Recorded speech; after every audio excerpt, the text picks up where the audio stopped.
Bakersfield Condors without several players, including Noah Philp as an example, and Lane Peterson, basically their top two centers. They're being doubled up 4-2 after 2 in Chicago. They just took 3 out of a possible 4 points against one of the best teams in the Western Conference of the American Hockey League. That is Colorado. To the NHL, to the National Hockey League. And here we go. Flyers 3-1 victors over New Jersey. Meanwhile, the Boston Bruins blew a 5-3 lead. 3 minutes left in the game. Ottawa came back, won in a shootout, 6-5. Colorado doubles up the Dallas Stars, 6-3. Arturi Lehkonen, 2 goals and 4 points. Florida Panthers shut out Anaheim 3-0. Maple Leafs were down 3-0 after 1. Well, they got their offense going. They went West Coast style and put up a touchdown. They come back and beat the Canadiens 7-3. Tampa Bay Lightning 5-1 over the Detroit Red Wings. Red Wings dropped to 8-3 under Todd McClellan's head coach. The New York Rangers in a shootout, 1-0 over the Columbus Blue Jackets. Washington Capitals, they're in Edmonton on Tuesday. They got the best record in the league, and they beat the Pittsburgh Penguins by a score of 4-1. Calgary Flames, a surprising 3-1 victory in Winnipeg. Meanwhile, Utah is up 3-1 after 1 at home against St. Louis. 3 fights in the first period. Zachary Leroux injured Minnesota captain Jared Spurgeon in the last game. He had to fight former Predator Yakov Trenin. It's a huge man who once dropped Zdeno Chara, and Trenin, he dropped Leroux. 4-1 Nashville up over the Minnesota Wild. That is in going to the third period. Blackhawks, Seth Jones has a go-ahead goal. Connor Bedard now has points in 12 of his last 13 games. Blackhawks beat the Golden Knights by a score of 4-3. New York Islanders a 4-1 victory over lead over San Jose. That is in the third period. That's our out-of-town scoreboard for Pizza 73. Stay tuned following the game for the Alberta Blue Cross Travel Insurance goal of the game. Health, dental, travel. We got the coverage you need. Visit ab.bluecross.ca. We go to Legacy Heating and Cooling. Who's not and who's not? Who's hot and who's not? Legacy Heating and Cooling. Home with no payments and no interest for a year. The Oilers, well, they've been good since the last time these two teams met. 23-6-2, the best record in the NHL. 774 points percentage, number 1 in the NHL. 3.74 goals per game, number 1 in the NHL. 85.9% of the PK, number 2 in the NHL. 2 local ties for Sobeys and Safeway. Liquor, wine, spirits, beer, and so much more. We'll focus on 2 members of the Canucks. Louis DeBrusk, his father Jake, of course, NHL hockey and Rogers analyst for the Oilers. Of course, a former Edmonton Oilers player. Out of the Southside Athletic Club, the same one that yours truly played for back in the day. And, it's going to be 6 degrees of separation right here, right now. We'll also focus on Carson Soucy, whose father, Mike, was a goaltender for Irma Wainwright back in 1980, and guess who knocked him out of provincials? You got it. Yours truly. So there you have it. There is a total of 10 minutes to face off, and this is Rogers Game Night on the Oilers Radio Network. Hey, Paul Brandt here. I've said it before and I'll say it again. I'm proud to call myself an Albertan. You know, after years of touring this great province in my Ford F-150, I've learned the value of driving a tough, capable, smart truck. Whether you're working for the weekend or long-hauling it like I am, there's an F-150 for every Albertan, with plenty of options to choose from, like available Pro Power on board. So if you're looking for a new truck, stop by your Alberta Ford dealer and tell them PB sent you. Get ready to live sky high. Sky Signature Suites offers remarkable units for rent, featuring sophisticated floor plans, designer finishes, resort-like amenities, and breathtaking views. Situated in the heart of Ice District, Sky is the address for socializing, dining, entertainment, and fun. A building like no other in a location like no other. Visit SkySignatureSuites.com and make your home high above the ordinary. This is Rogers Game Night on the Oilers Radio Network. Yeah, he's been playing extremely well, and I'm not sure the turning point of his season, but, it might have been right after the Four Nations announcement and him not being on it, and whether there's pressure or, that being on his mind, and then he didn't have to worry about that anymore, and he got back to playing the way he has been. He's been outstanding, and, obviously we've been very happy with both our goaltenders. They've been playing really well and giving us a chance every single night, and sometimes stealing games for us. Both of them really Skinner. really solid play. Stuart Skinner starts tonight for the Edmonton Oilers. That's Oilers head coach Chris Knobloch. Stuart Skinner is 12-3-1 and 2.14 goals against average, 923 save percentage in his last 16 decisions. All right, and speaking of Stuart Skinner, he had this to say on what he thinks the Oilers' greatest strength is. Yeah, I mean, a lot of things have to kind of go well in order to do something like that. Huge credit to how the guys have been playing, but I think a lot of it's just kind of resilience. Like I think we've been down in a lot of games in that stretch. The way that we've been able to come back and just kind of stick with it, as we would say. I think. Yeah, just like our battle, our mentality to show up every single day. The travel hasn't been super kind to us as it hasn't for a lot of the league, right? So just being able to kind of fight that off, not even think about it, and just focus on what we got to do in the moment has been a huge strength for the guys, and it shows. Yesterday, the Edmonton Oilers, by the way, made it official. They agreed to terms with John Klingberg. That contract gets officially registered tomorrow, which means the Oilers will have to make a roster decision at that time. The player that probably knows Klingberg the best is one of his best friends, fellow Swede, Mattias Janmark. Coming up those years that I was there, he was one of the most dynamic Ds in the league. Just really talented offensively, making plays, poised with the puck, great shot, just pretty much every offensive attribute that you could have. Yeah, hopefully he's healthy and he can find his way back. All right, that is our Edmonton Oilers. Mattias Janmark. We bring aboard our Inside the Game analyst, Rob Brown. Rob, the Oilers and the Vancouver Canucks tonight. First of all, your thoughts on the Oilers' acquisition, agreeing to terms yesterday of John Klingberg. He's been skating for 6 months, we're told, after getting hip resurfacing surgery. Well, I think it's low risk with a huge potential for a huge reward. We all remember how good a player he was. He was a fantastic hockey player for years and years in this league. He's a big defenseman that's got some offensive instinct, moved the pucks well, skated well. The last few years he has not been as good.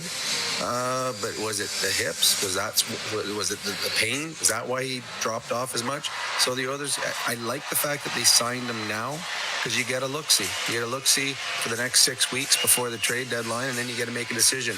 Is this the answer, or do we have to go get someone else? So to me, very low risk with the opportunity for a very, very big reward. The Oilers turned their season around. Really, it got started here. They got the best record in the NHL since they were in Vancouver back in November. 23-6-2 over their last 31 games. It's funny, I don't know if you saw the quote from Vasily Podkolzin in The Athletic. Somebody, I think he did the interview in Russian, and he talked about the fact that there was no stress in the team after the 0-3 start, that the players on the team were like, don't worry, we started worse last year, we got a good team. And he said the coaches were calm and self-assured, and away we go. Well, yeah, and we talked at the beginning of the season. This is a team that the season didn't start the way they wanted, but it was the same group that we saw last year to go to Game 7. It's the same leadership, same goaltending, same superstars. There was no fear that they were going to fall off a cliff and this was going to be a complete disaster. It's just a matter of them finding the focus and the energy for games that just really aren't as important as the ones you just finished playing in June. So once they got going with this leadership group, the focus has been incredible. And I think the start to the season kind of mirrors a lot of the games they've played as of late. It's not going the way we want. No reason to panic. The coach doesn't panic. And as the game moves on, they start to take over. So this Oilers team is as good as any team in the NHL and is playing better than any team in the NHL right now. And they're the Vancouver Canucks right now. And I heard I think it was on your show where Ray Furrow said they have an A game and a D game. If the Canucks don't have their A game tonight, this one could get ugly because the Oilers are playing that well. Let's give Rob 15 seconds, the keys to the game for Ford. Well, I think for the Oilers, just a lot of the same. Just continue doing what they've been doing. Don't look forward to the trip home tonight and finally seeing your family. You got focus for 60 more minutes, and you can have one incredible road trip. So focus on that. That's our Inside the Game analyst, Rob Brown. More with Rob and Bryn Griffiths during the end of the roll. First intermissions, that's the Ford Keys to the Game, brought to you by Ford, the official partner of the Edmonton Oilers, built Ford proud. Jack Michaels is back in the saddle. He's got the call of tonight's game. It's the Edmonton Oilers and the Vancouver Canucks, live from Rogers Arena. Up next on Ford Dealers NHL Hockey on the Oilers Radio Network. Sportsnet Plus is your ultimate destination for Oilers games. Stream more matchups than anywhere else. Spectacular! Catch Oilers action all season. Plans starting at $19.99 a month. Subscribe now at sportsnetplus.ca. For years now, we've been warning Edmontonians on the hazards of our stormwater facilities. While they may appear to look like still ponds, there is moving water beneath the surface, which makes the ice dangerously...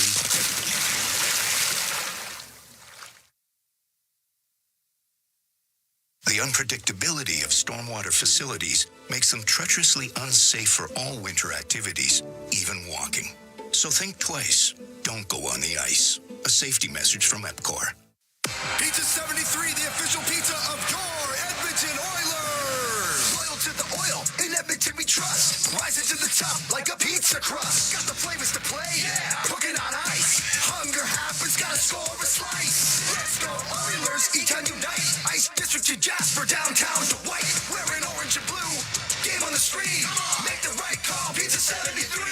Let's go Oilers! 737373, Pizza 73. Hey, hockey fans! Hard rubber works well on the ice rink, but not so good on frozen roads. Aturo tires are engineered with that in mind. Scientifically designed tread patterns, along with resilient rubber compounds, allow Aturo tires to grip well in the cold of winter, while providing excellent traction and long tread life through year-round conditions. Aturo has the all-weather tire for you. Available at Action Car and Tire, Point S, and tire shops everywhere. Find a dealer near you at atturo.com. The Edmonton Oilers with a record of 29-13-3 and atop the Pacific Division for the first time since March of 2020. On the road to finish up a stretch of 8 of 9 in 8 different cities and 4 different time zones. The Vancouver Canucks, 19, 15, and 10, just one win in their last 7 games. The Oilers have won 4 in a row, 8 of 9. The Coventry home starting lineup, Stuart Skinner in the pipes. In front of him, Evan Bouchard and Matthias Ekholm. And up front, you've got Connor McDavid centering Ryan Nugent-Hopkins and Zach Hyman. McDavid and Draisaitl broken up for this game as the Oilers will dress 11 forwards and 7 defensemen. They are 3-1-1 this year with that alignment. Off the draw, here's Quinn Hughes into the offensive zone. Takes the left wing shot that's easily repelled by Stuart Skinner, and here come the Oilers. Hyman breaks in on Demko, centering pass. Sifted away, and Pius Suter able to pick it up and bring it up the right-hand side for the Canucks. Vancouver dressed in their black, outlined in red and yellow, the early 90s sweaters. The Oilers in their whites with blue and orange trim. In Edmonton on the road, the third best record away from home this year at 14-6-2. Worked up the left-hand side. Hyman too far for Draisaitl. This may be icing, and that will be the call. Our referees, the veteran Wes McCauley and Chris Lee, linesman Kyle Murchison and Caleb Apperson. Your starting lineup once again brought to you by our friends at Coventry, offering flexibility within reach. Get back in the game with customizable designs by Coventry, the official builder of the Edmonton Oilers. Bob, we got 2 teams heading in opposite directions. Then again, that's why we play the games. Absolutely, 100%. But Jack, Canucks last year, best team in the league, limited chances off the rush. This year, they've been much worse in that regard. Edmonton blew an odd man break early here. Draisaitl winning a face-off against Elias Pettersson, and it's worked through the middle of the ice. That's going to be handled by the hulking 6'8" former Calder Trophy winner Tyler Myers. He sends it up the left-hand side. You've got Kulak scooping up the right wing boards, held in by Jake DeBrusk. Neither DeBrusk nor Miller has a point in his last 5. Elias Pettersson has hit another cold patch as he works behind the Edmonton net, tugged free by Victor Arvidsson, and the Oilers break out left to right in this first period of play. Gaining the line is Darnell Nurse. That looked offside, and a late call comes in with 1:20 gone by in this first period. As Bob mentioned in our pregame show, these two teams on November the 9th, Vancouver looked like, hey, we got another 100 points season on our hands, and Edmonton was struggling along at 6-7-1. But the Oilers blew out the Canucks by a count of 7-3. Really broke it open in the third period. It had been tight through 40. And since then, Edmonton 23-6-2, and Vancouver under 500. And off the draw, it's drilled in by Kulak. Edmonton's league best record over that time has them on the precipice of taking over sole position of first place in the National Hockey League's Pacific Division. Vegas is trailing, by the way, in Chicago 4-3 after 2. Sent down low by Darnell Nurse. Troy Stetcher manning the right-hand side on this pairing, but it's carved out there by Danton Heinen, and now activating his Vinny Desharnais, formerly of the Oilers, to send it in deep. Reversed by Stetcher, of course, broke in with the Canucks and played up the left-hand side. That's tapped back the other way by Teddy Bluger and ultimately handled by Nurse. The Oilers left to right. Janmark, who had 3 assists in that 7-3 slaughter of the Canucks back in November, will kick it back, and it's a reload for Edmonton as Nugent Hopkins eventually hands off to Ty Emberson. Lead pass, Nugent Hopkins to Bud Colson, streaking in right-hand side. Gains the line, kicks it back to Emberson. Put it down low for Noah Philp. Philp comes out of the right-hand corner with the puck and twists it down low for Corey Perry. But Colson setting a screen. Perry takes a shot and a save made by Demko, who gave up 3 goals on the first 4 shots he faced in the Thursday loss to L.A. by a count of 5-1. Niels Höglander, who recently broke a 34-game drought for the Canucks, up to Max Sasson. He'll wind it down low. Sasson playing his 20th NHL game. The veteran Phil DiGiuseppe poked the puck loose for a moment, but now twisted by Kulak over to Emberson, and the Oilers look up ice as they break out with 3 minutes gone by in this scoreless first period. Each team credited with 1 shot on net. Emberson to Connor McDavid. He has tortured the Canucks, against whom he hasn't been better than anyone other than Vancouver. Here's JT Miller. Change of pace down the right-hand side. Looking to get untracked. He'll give it up for Tyler Myers. Now Miller breaks open. Fakes the drive. Wrist shot. Garland hit the side of the net. He appeared to have the top left corner, Bob, but missed his target. Garland back on the puck for Vancouver against Matthias Ekholm. Now McDavid breaks in. A centering pass. Ekholm broke it up. Tapped out toward McDavid and rifled back in by Soucy. A centering pass is going to be picked off eventually by Ryan Nugent-Hopkins, and it's a reset for Edmonton, but a good shift for Vancouver that time. Vancouver's got a lot of energy going, Jack. Well, they're desperate. 1 win in their last 7 games and just 7 victories in 22 here at Rogers Arena. 2 beautiful sunny days in Vancouver. It's been crisp but gorgeous. Sent in deep and trying to control is Derek Forbert. Now Desharnais tries the right-hand side, only to see it held in by Nurse. Down low, but Colson and Arvidsson sniffing, with Draisaitl lurking in the high slot. Draisaitl still the league leader in goals with 31, even though he doesn't have a goal in his last 4 games, which for him is a precipitous dry spell. Still second in the league with 67 points, and he scored in his last 7 games here in Vancouver. Sent in by Josh Brown. Reminder, 7 defensemen in the Edmonton lineup. DeBrusk will try to dig it out of the corner. It's popped up on the glass, but Colson, who of course broke in with Vancouver as a first-round pick, sees it swatted away. Emberson, weaving his way through the neutral zone, carries it back in for Edmonton. Adam Henrique sends one wide of goaltender Thatcher Demko, and Quinn Hughes is on the puck for Vancouver. Demko plagued by knee issues the last year, making back-to-back starts for the first time in a month as they try to work him back in and get him up to speed with repeated reps in the net. He has not looked that good. Coming in with a save percentage of .872. The Canucks got it in deep. Connor Brown cleared, and it was tipped in by Janmark. Grabbed by Quinn Hughes, and he'll send it over to Philip Roenick. Hughes, one of 2 defensemen in the league to lead his team in scoring this year. Werenski and Columbus the other. The outlet is DiGiuseppe, but he turned it over the blue line, and now Connor McDavid on the counter. Cuts to his left, over the line. Tried to hand off for Ryan Nugent-Hopkins, but DiGiuseppe had his stick tied up, and this will be iced by Danton Heinen. We've played 5.5 minutes, and there's no score in the hockey game. Edmonton, Vancouver, the second of 3. Bob, this season series is going to be over on Thursday when they play at Rogers Place back in Edmonton. Well, I have the Canucks still making the playoffs. I know the Athletics got them at 81% to still make it, despite their precipitous drop-off here over the last 14 games. 3 wins in their last 14. Edmonton has 11 in their last 14. Just to give you an idea of these two teams heading in the proverbial opposite directions. Draisaitl, McDavid, and Hyman getting an offensive zone faceoff following the icing call, and it's Draisaitl forcing it down low for Hyman. Push free for McDavid, who has 4 goals in his last 3 games. To Draisaitl. Surveys the situation from the right circle. Cross ice, and that was tipped out of the reach of Hyman.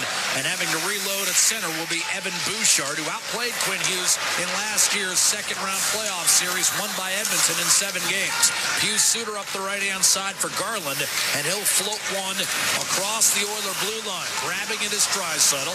Button hooks away from Hughes Suter, and now a rink-wide pass delivered by Ekholm to Bouchard. He gains the Vancouver line. Down low to Philp, nudged it on net. Easy save, Demko. Battling for the rebound, really digging in. Trying to free up the stick is Corey Perry. Nugent Hopkins waving at it, but it's pushed free to Hughes, and now it's a 3-on-2 for Vancouver as Nugent Hopkins dashes back. Suter to Hughes, centering pass, and Garland, well, Nugent Hopkins got a healthy piece of him to deny the pass. Shot by Hughes, blockered away by Stuart Skinner. Grab by Sasson. A pro now out of the Western Michigan program. Cross-ice Hughes, and now a shot by Roenick ends up being deflected out of play, and 7 minutes having elapsed in this first period. The Vancouver Canucks and the Edmonton Oilers locked in a scoreless tie. The Oilers looking for their 5th straight win. The Canucks simply trying to get off the schneid. We've got no score. We're live at Rogers Arena in sunny Vancouver. Well, it's not sunny anymore. It's evening, but a gorgeous night in BC, and we've got more first period play-by-play in just a moment on the Oilers Radio Network. Today you can score at A&W. Enjoy a juicy grass-fed beef mama burger and fries for only $5. Available in-store or on the A&W mobile app at participating locations in OilCountry. This fantastic deal is available all day today at A&W. The Edmonton Oilers Community Foundation 50-50, presented by Rogers, is back and bigger than ever. The largest 50-50 in sports offers early bird draws, bonus raffles, and a main jackpot, which is growing by the second. With over $100 million invested across OilCountry, your support directly helps kids, families, and communities in need. Maybe you'll be our next winner. Get your tickets right now at EdmontonOilers.com and help make OilCountry a better place. AGLC license number 696879.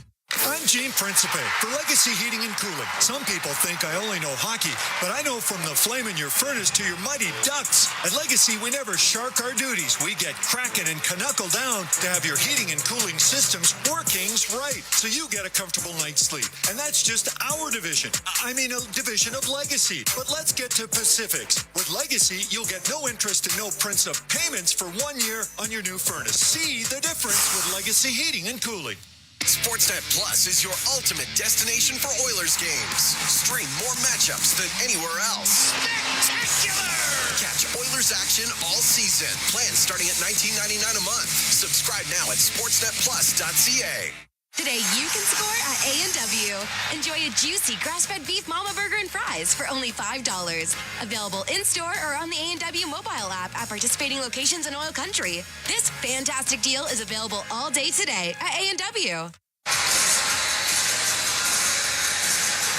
Elias Pettersson will be waved out of the face-off circle to the left of Stuart Skinner. Brock Besser will take it and be cleaned up by Adam Henrique, who won the draw convincingly for Edmonton. Stetcher tries the right-hand side. It's held in for the moment by Forbert.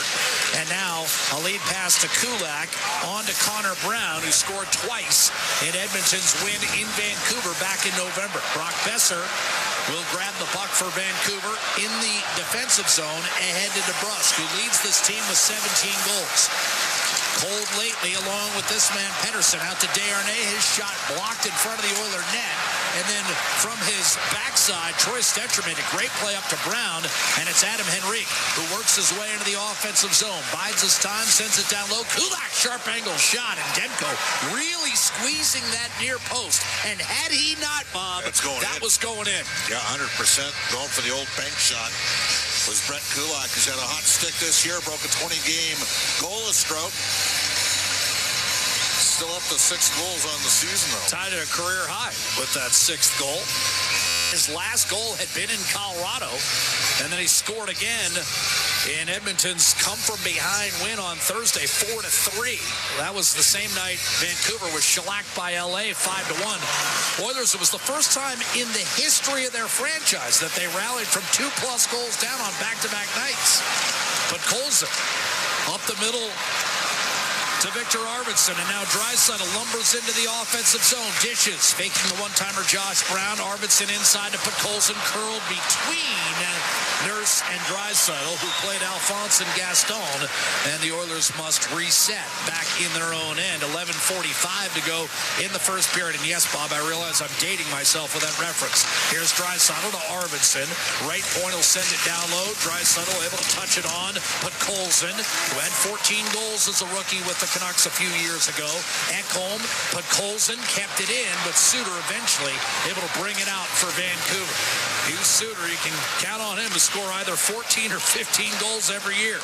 Arvidsson in from the right-hand side. Drop pass for Leon Draisaitl. Edmonton back into the attacking zone.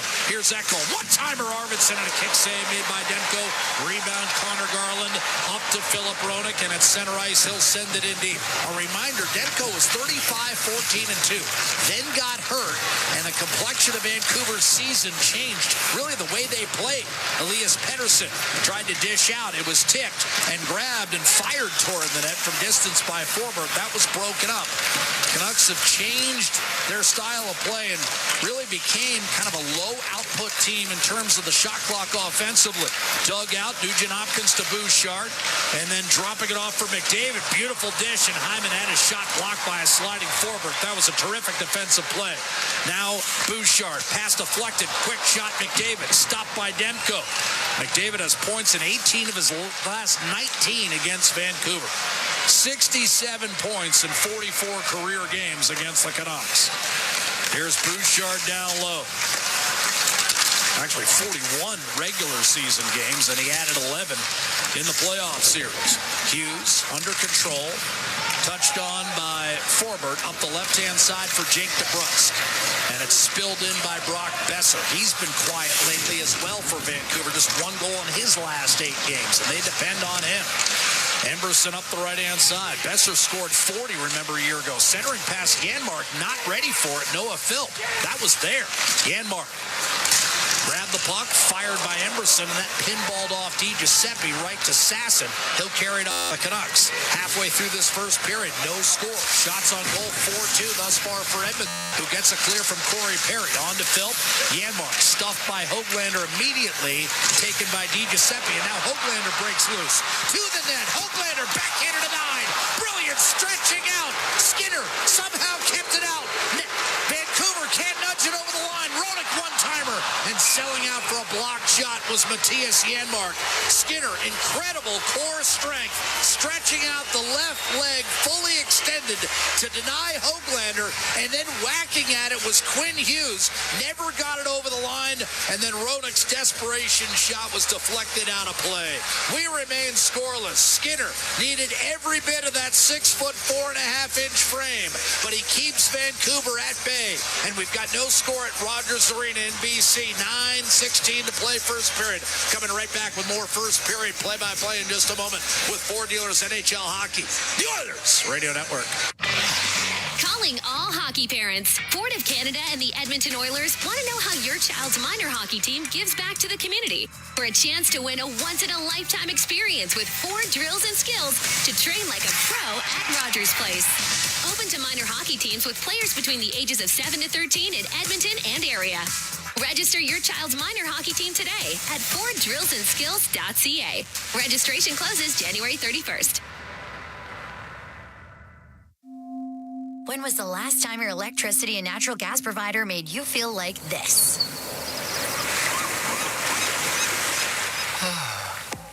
Low rates, no strings attached, year-round perks, and local energy experts who always have your back with Encore by Epcor. Find that carefree energy feeling at encore.epcor.com/carefree. Customers are free to purchase natural gas or electricity services from a retailer of their choice. For a list of retailers, visit ucahelps.alberta.ca or call 310-4822 toll-free.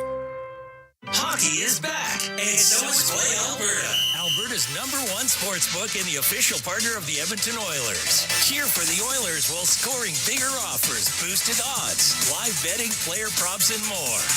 New to Alberta? New players now receive $200 in free bets just for signing up. Already a player? Get a $10 free bet for every $100 you bet. Download the new Sportsbook app and make your picks today. Bonus terms and conditions apply. Heroes of OilCountry, Mega 50-50, presented by Rogers, now live, and of course benefiting our brave veterans who've served our country. Right now the jackpot's sitting at $464,000. Early bird prizing tonight. You can win a pair of tickets to an upcoming Oilers game or $2,000 cash. Register now at Oilers.com. Get those tickets. Buy them at Oilers.com 50-50. Here's Nurse, a racing Sasson in the corner, off an offensive zone draw for the Canucks. Höglander and Hughes recently denied by that outstretched left leg of Stuart Skinner. I'll tell you what, if he's 6'2", it's probably 1-0 Canucks. But he makes the save, and now Josh Brown to reset for the Edmonton Oilers. Ty Emberson working his way through the neutral zone. Pass deflected to Desharnais, and now JT Miller on the counter for Vancouver. Took a 10-game personal leave of absence earlier this season. Emberson resetting for the Oilers up the right-hand side. Carson Soucy able to hang on to it. Here's Connor Garland on his backhand. He'll take it behind the net, kick it out for Soucy. Waits and dishes. Tyler Myers fed it in front, kicked on net by Garland to save Skinner. Back to the play momentarily, but the Oilers clear the rebound. Henrique to Connor Brown, and it's sin indeed. Way too long of a shift for two-thirds of those guys on the third line there, Jack. Meanwhile, Stuart Skinner's looking a little like the backup in Minnesota the other night. Marc-Andre Fleury with some acrobatics in the net. Here's Jake DeBrusk into the offensive zone for Vancouver. Hughes across to Roenick. One touch to DeBrusk, a drive, a save made by Skinner. Backhander, and a stop on Pettersson by Stuart Skinner, who holds sway one more time. He's got 8 first-period saves, 7:47 to go in the first period. Pretty impressive push here from the Canucks on back-to-back chips. Yeah, Edmonton's done a poor job in terms of transitioning the puck out of their own zone. There's been some chances. And Skinner's been solid for Edmonton's made 2 or 3 real good saves down low. Oilers have not had a great first period in their last 5 games, being outscored 11-4, but winning, of course, 4 of those 5 games. Only Pittsburgh were they unable to dig their way out of a hole. But I think what you're thinking, Bob, is you can't continue to go to the well. Hughes from Roenick. Lining up, centering pass deflected. After all, we told you it's the first time in the history of the franchise you win on back-to-back nights down by 2+. Draisaitl will send it in deep.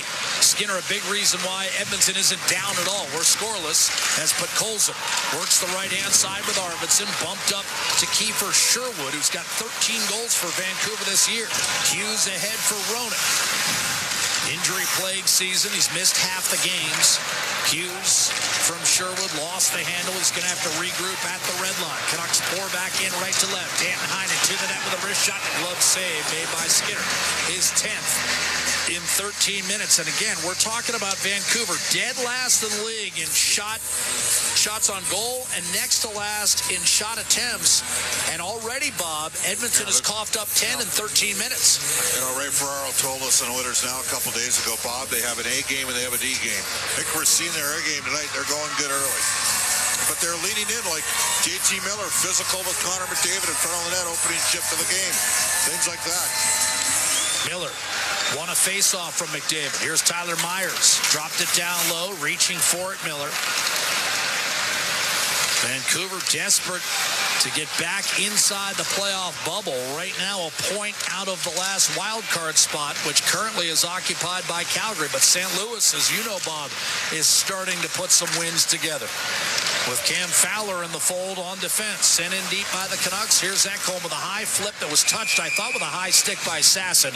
And indeed, they whistle it down with 6:37 to go in that first period. Problem for the Blues is they can't string any kind of wins together. Going into today, I believe, they have not won 3 in a row all year long, and that continues with a loss to Utah. Well, they're down 4-2. It's midway through the second. Oh, all right. So, in other words, don't put the cart before the horse. But, yeah. They're not playing well. Well, they can't sustain it. They're playing better, but they can't sustain it. No. You got to go on streaks in the NHL if you're going to get inside that playoff cut line. Forbert. Off the neutral zone draw, can't control for Vancouver. Instead, it's Corey Perry taken off his feet. Sasson up the left-hand side. He's been up and down a few times. Of course, Vancouver's affiliate is in Abbotsford, nearby here in British Columbia. Connor Brown with a shot that was blocked by Derek Forbert. Here's Noah Philp. Carrying to the middle of the ice, kicking it back. Emberson a shot, dropped briefly, and then held by Demko with 6:05 remaining in the first period. First shot in a while for Edmonton, and just its fifth of the hockey game. The Oilers tops in the league in shots on net, and Vancouver, as we talked about, dead last. Vinny Desharnais working over the Oilers. Corey Perry. Corey maybe trying to get the guys going a little bit, and Chris Knobloch's going to put McDavid, Draisaitl, and Hyman together here. Second shift for them. 5v5 of this period. For Vancouver, comes down to this. They're a strong possession metrics team when they have Quinn Hughes on the ice. When they don't have Quinn Hughes on the ice, they're not a strong possession metrics team. They're going to put Carson Soucy out here along with Tyler Myers, so 6'4.5" and 6'8" on D. And these guys have been hacking and whacking against Edmonton dating back to last year's playoffs.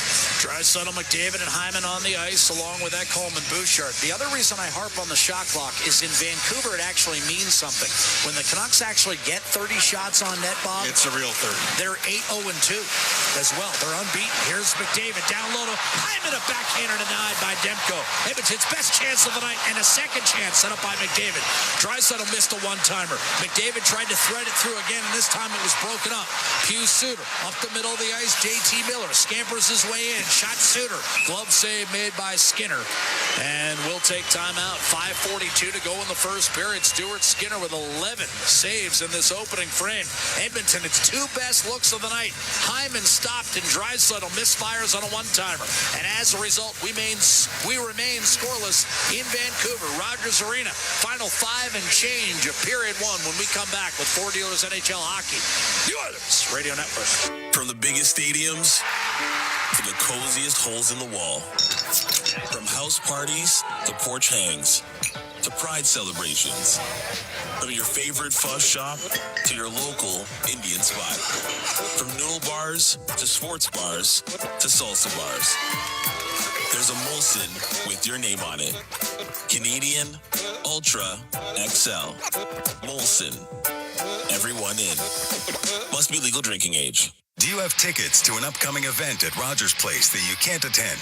Donate your tickets to the Edmonton Oilers Community Foundation Seats for Kids program, presented by Eagle Builders. Seats for Kids provides unused game tickets for charities, allowing children and families to enjoy hockey at Rogers Place. And for many, a once-in-a-lifetime opportunity. To be a part of the Seats for Kids program presented by Eagle Builders, please email edmonton@kidsupfront.com. That's edmonton@kidsupfront.com. It's a new era for Ford in Edmonton. Welcome to Big West Ford. Located westbound on Stony Plain Road, just east of the Henday. Big West Ford is Edmonton's newest and most exciting Ford dealership. Whether you're after the legendary F-150, the Powerhouse 350 Super Duty, or the adventurous Bronco, they've got you covered with exceptional selection and service right here in your city. Big West Ford, driven by you. Visit Big West Ford at 18208 Stony Plain Road or online at bigwestford.com.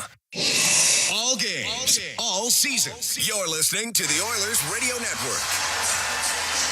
Oilers 7-1 in January and 26-3-2 in the last 3 Januaries. Jack Michaels, Bob Stauffer with you. And, of course, our Legacy Heating and Cooling broadcast booth. Bob, you're full of theories. Got one for that? Well, the team does start a little slow in the fall. There's a thing called seasonal. So they do it out of desperation? Seasonal affective disorder in the fall. It's dark, right? Miller against McDavid. Face off in the Oilers' defensive zone, and the Oilers get a clear up the right-hand side. Philip Hronek up to Pius Suter. Makes a move on McDavid. A dart to Miller. One touch on to Hughes, but he mishandled the puck, and we're going to have a slash whistled against Edmonton. And the Vancouver Canucks will earn earn the first power play of the night as Evan Bouchard goes to the box. This has been yet another sore spot for struggling Vancouver. Just 2 for its last 22 on the power play. Overall, they're at 21%. But again, recently they've been playing lousy, and that's carried into their special teams. Oilers 24th in the league at 76.2%. Got to win draws. But as you know, 87% over the last 2 months. Yep. Among the best penalty-killing units in the league over that stretch. So, again, there's recency bias here, but Edmonton's been winning games. Vancouver's been losing them. Here's Miller against Draisaitl. Miller wins the face-off. Quinn Hughes operating left face-off dot. Shot deflected in from his knees. Connor Garland, I believe, got a piece and lifted it over Stuart Skinner. It's 1-0 for the Canucks for Connor Garland, his 12th at 14:38.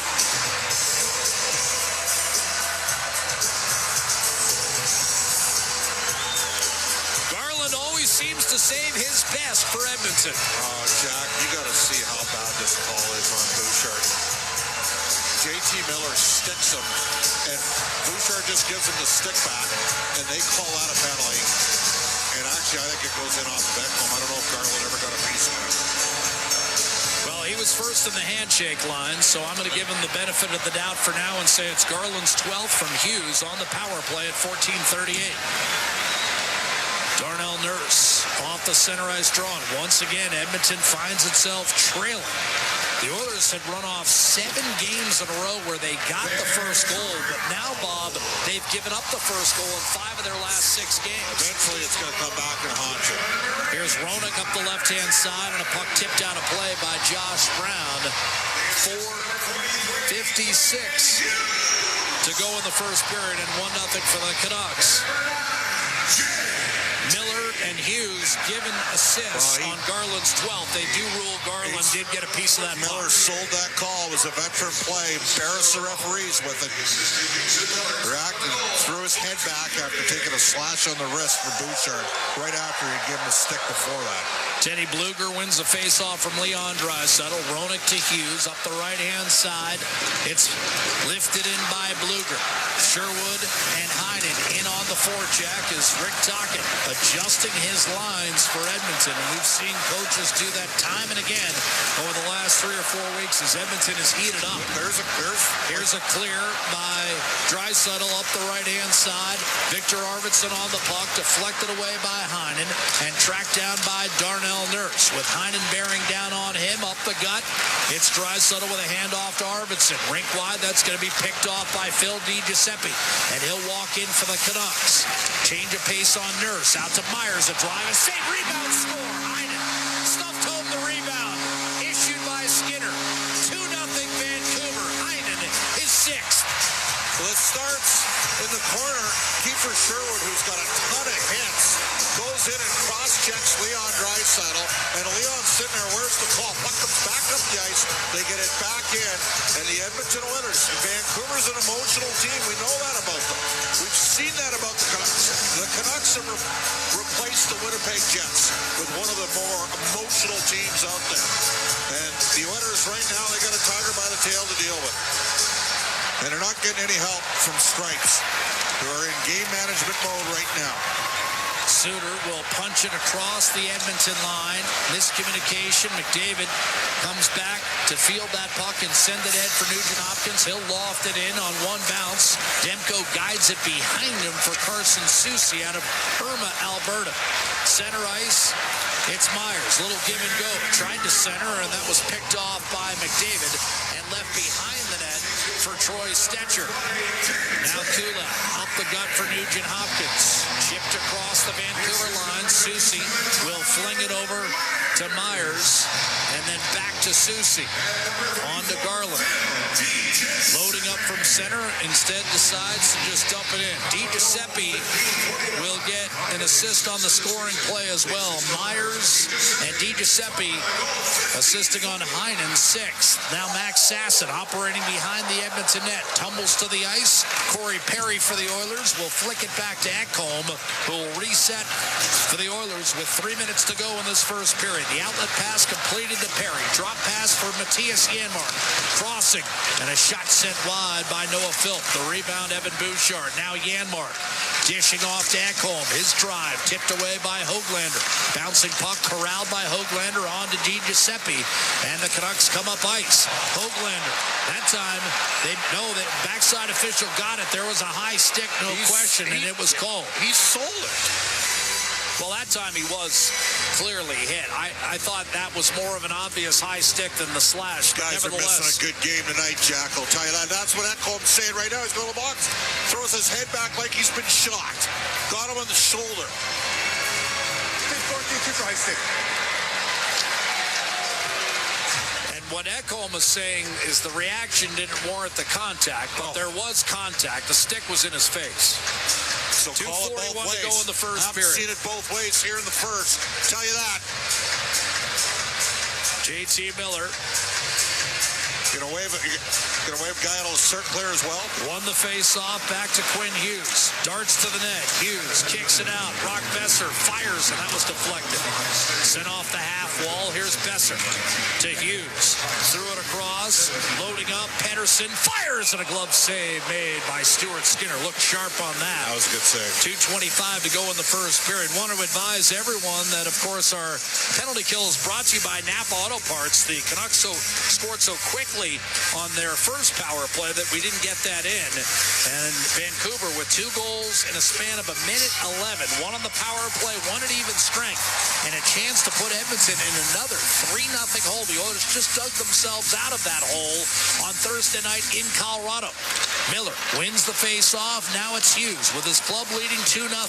Dangling down the right-hand side, Nugent Hopkins and Henrique out there with Brown and Nurse. Here's Hughes, tried to dish off to Miller, loading up for the one-timer, and that was deflected. Subtle little pick from Besser. Now it's Miller. Off to Hughes. Waiting, centering, and a couple of sticks couldn't get on there. Nurse went down in a heap. Now Hughes fires and scores. Second power play goal of the period for Vancouver. Hughes has 3 goals in his last 4 games and 11 on the year, and it's 3-0 Canucks. Well, Skinner made a great save on Pedersen before, but a long-range bomber, their offense is all running through one guy. Their best player by a mile is Quinn Hughes. Nugent Hopkins tried to sell a trip. He couldn't get it. Oilers haven't had a call all period. Canucks have been the better team. And here we go again, down 3-0. 3 goals in a span of 3 minutes and 22 seconds. And Edmonton trailing 3-0 in Vancouver. They were down 3-0 in Colorado, 2-0 in Minnesota, 2-0 in Chicago, and 3-0 in Pittsburgh. And yet, the Oilers come in with 4 wins in their last 5 games in that stretch. And again, the only loss was in Pittsburgh, where they nearly rallied from 5-1 down. Here's Hyman off to Leon Draisaitl. Out to Bouchard. A drive sailed wide. McDavid on this line as they come off an unsuccessful kill. Vancouver 2 for 2 on the power play. Here's Draisaitl to McDavid. Ekholm will send it down low. The Oilers got one in the final minute of the first period on Thursday night. They'll look to do the same here in Vancouver. Change the complexion of the game. Draisaitl to McDavid. Out to Bouchard. Loading and firing wide. Rebound. Draisaitl can't find it. Back on the puck for Edmonton. Steered out for McDavid. Makes a beautiful move around Hyman. One-timer Draisaitl. And a block shot by Roenick. Went straight to Kiefer Sherwood. He was punished by McDavid, but he did manage to loft the puck back through center. Draisaitl to McDavid. Less than a minute to go in the period. McDavid near the end of his shift. Plows through one man. Shoots, and that ticked off the glove of Demko and sailed out of play with 48 seconds to go in the first period. Demko with a good stop to keep the momentum on Vancouver's side. It must be stated, and I know Vancouver's had the 2 power plays, but still, the shots from an Edmonton standpoint, an alarming 16-5 against. This is a Canucks club that's had 30 shots in 19 of their last 20 games. Oilers have missed chances. Point-blank look twice for Zach Hyman in this game. He's got to finish some of these opportunities, and he hasn't been, especially when he's the guy getting the looks on the line with McDavid and Draisaitl. Henrique, Philp, and Perry out there for Edmonton on this offensive zone draw. Henrique won it. Emberson twirled it down low. Hughes will look to chisel that off the boards. Redirected by Pettersson back behind the net. Forberg off to Jake DeBrusk, and he slashes it free out to center. Half minute to go, first period. Again, Arvidsson scored the late first period goal on Thursday night that maybe gave Colorado the idea their goaltender wasn't going to go .950 for the rest of the way. Mackenzie Blackwood, a shot from distance by Philp, easily blockered away by goaltender Thatcher Demko. Here's a shot by Kulak, and that's swallowed up by Demko, making himself large in the Vancouver net. With 11 seconds remaining in the period, Edmonton will get another attacking zone draw, but the Oilers at least able to get shots on the Vancouver goal. They had only had one shot in the last 11 minutes prior to that sequence. Well, for me, a somewhat predictable first period. You got a team that's desperate, that you know when they play their game, they can play, and you got an Oilers team coming in, and the whole thing switched on a very 50-50 penalty call against Evan Bouchard, and then to Vancouver's credit, they've smelled a little blood in the water here, John. It was an even game with 5.5 minutes to play in the first period. Now it's 3-0 Vancouver. One more look for McDavid, Draisaitl, and Hyman with 11 seconds to go in the period. Chris Knobloch figures why not. Draisaitl chased out of the circle, and it will be Miller against McDavid. Stetcher and Nurse, the D pair. Miller won the faceoff. Sent it back behind the net for Roenick, trying to kill the clock, but he can't do it. It's forced back behind the net. On the puck is Garland, just trying to freeze it. That yellow strip beneath the dasher boards, and he succeeds in that endeavor. And as a result, Vancouver, a near letter-perfect first period from a Canucks standpoint, considering they had all of one win in their last 7 games. And other than Quinn Hughes, it's the depth of their lineup. Garland and Heinen with the other goals. DiGiuseppe and Myers getting on the score sheet. JT Miller, his first point in 6 games. But all in all, Bob, Quinn Hughes, you said it, a goal and an assist. He's one of 2 guys, Zach Werenski being the other. I mean, they're the most valuable players on their respective teams.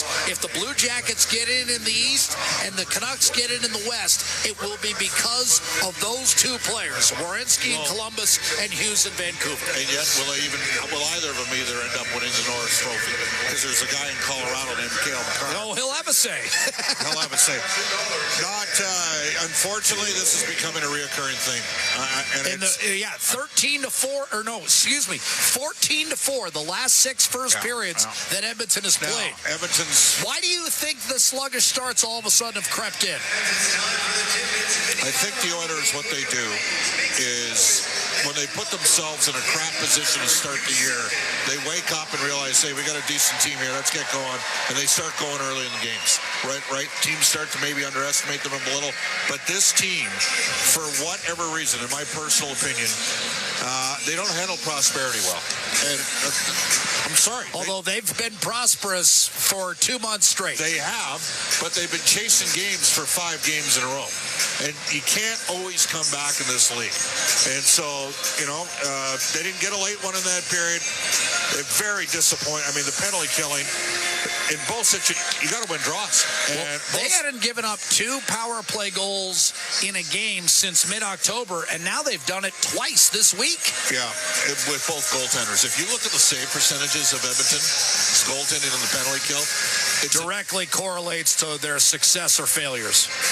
End of discussion. I mean, Calvin Pickard has the 4th worst save percentage in the NHL on the PK amongst NHL goalies. And he's had a terrific year. But outside of that, it's been 5-on-5. Yeah. So poor start. Edmonton, you know what the numbers are in terms of the split in the second period, the goal differential in the second period for Edmonton. Yeah, except Vancouver, unlike Colorado, is a this good second period club in their own right. This has the feel, John. But Edmonton is the best team in the league. They're plus 29 in the second. This has a feel to me of a game that this reminds me a lot of the 2 games. Well, certainly the first game last year between Edmonton and Vancouver. Because the second game in Vancouver, the Oilers outshot them 19-2 and were tied 1-1. one, and the Canucks scored late in first. But the first one, the Canucks, got up 2-0, and then the next thing we knew it was 6-0. Edmonton better wake the you-know-what up. They've had a lot of things go their way. They could get run out of this building tonight, and they're down 3-0 here. Now, saying that, at some point, if you're going to call the ticky-tack BS, you've called them the 2 penalties so far in this game, you would think that the marbles would even up. A couple veteran referees working this game here, and believe me, the Bouchard penalty is as bad a call as you will see. I mean, it's just... Are you saying I should have sweet-talked him in the concierge lounge? Because I saw him about an hour and a half ago. One of the best referees in the league didn't like the call. We're entitled to have that feeling. So, you know what? This is sport. You got a team that's won 3 of 14 games, and they're reeling. And you got to jump them in their building. And Edmonton didn't do that. Put them back in a negative mindset. Their fans are ready to be nervous, right? Because what happens with Canadian fans is during the regular season, they're all GMs at the game. And then in the playoffs, they become fans and support their team. When they're going through the crap, they're trying to help their team out when they're going through the crap in the playoffs. But in the regular season, they're tightening the noose on the team because they're paying high dollars to watch a team play. Canucks jacked up their ticket prices this year. Their fans are unhappy, and tonight they've got the perfect emotional team for them to come in. And Edmonton has to match the emotional intensity. If they don't do that, they have no chance, Jack, to work themselves back into this game. Give JT Miller an assist on the Hughes goal that made it 3-0. The second of 2 power play goals for Vancouver in that first period. So Miller has 2 assists, Hughes a goal and assist, and Vancouver in command 3-0 after 20. But again, if you've been paying attention the last couple weeks, you know the Oilers are number 1 in the league with 6 come-from-behind wins when down 2 goals or more. They're down 3-0 again, this time in Vancouver. The same script was sitting there for them Thursday in Colorado, and they came all the way back for a 4-3 victory. They've got 40 minutes to live, but Vancouver, for now, feeling awfully good, having put up 16 shots on net as compared to just 7 for Edmonton. In short, all Canucks, 3-0 after 20. Bryn and Rob waiting patiently on the other side. This is 4 Dealers NHL Hockey, the Oilers Radio Network. Real Canadian Superstore has more ways to save than any other major grocer. Check out their weekly flyer for PC Optimum offers, deals on club size, no name, and always low-priced everyday items. Visit in-store to find everything from fashion and home decor to toys and electronics. And don't forget their new Fresh Promise on produce. If your produce isn't fresh, they'll replace it and refund it. There are so many ways to save at Real Canadian Superstore. See their flyer for details.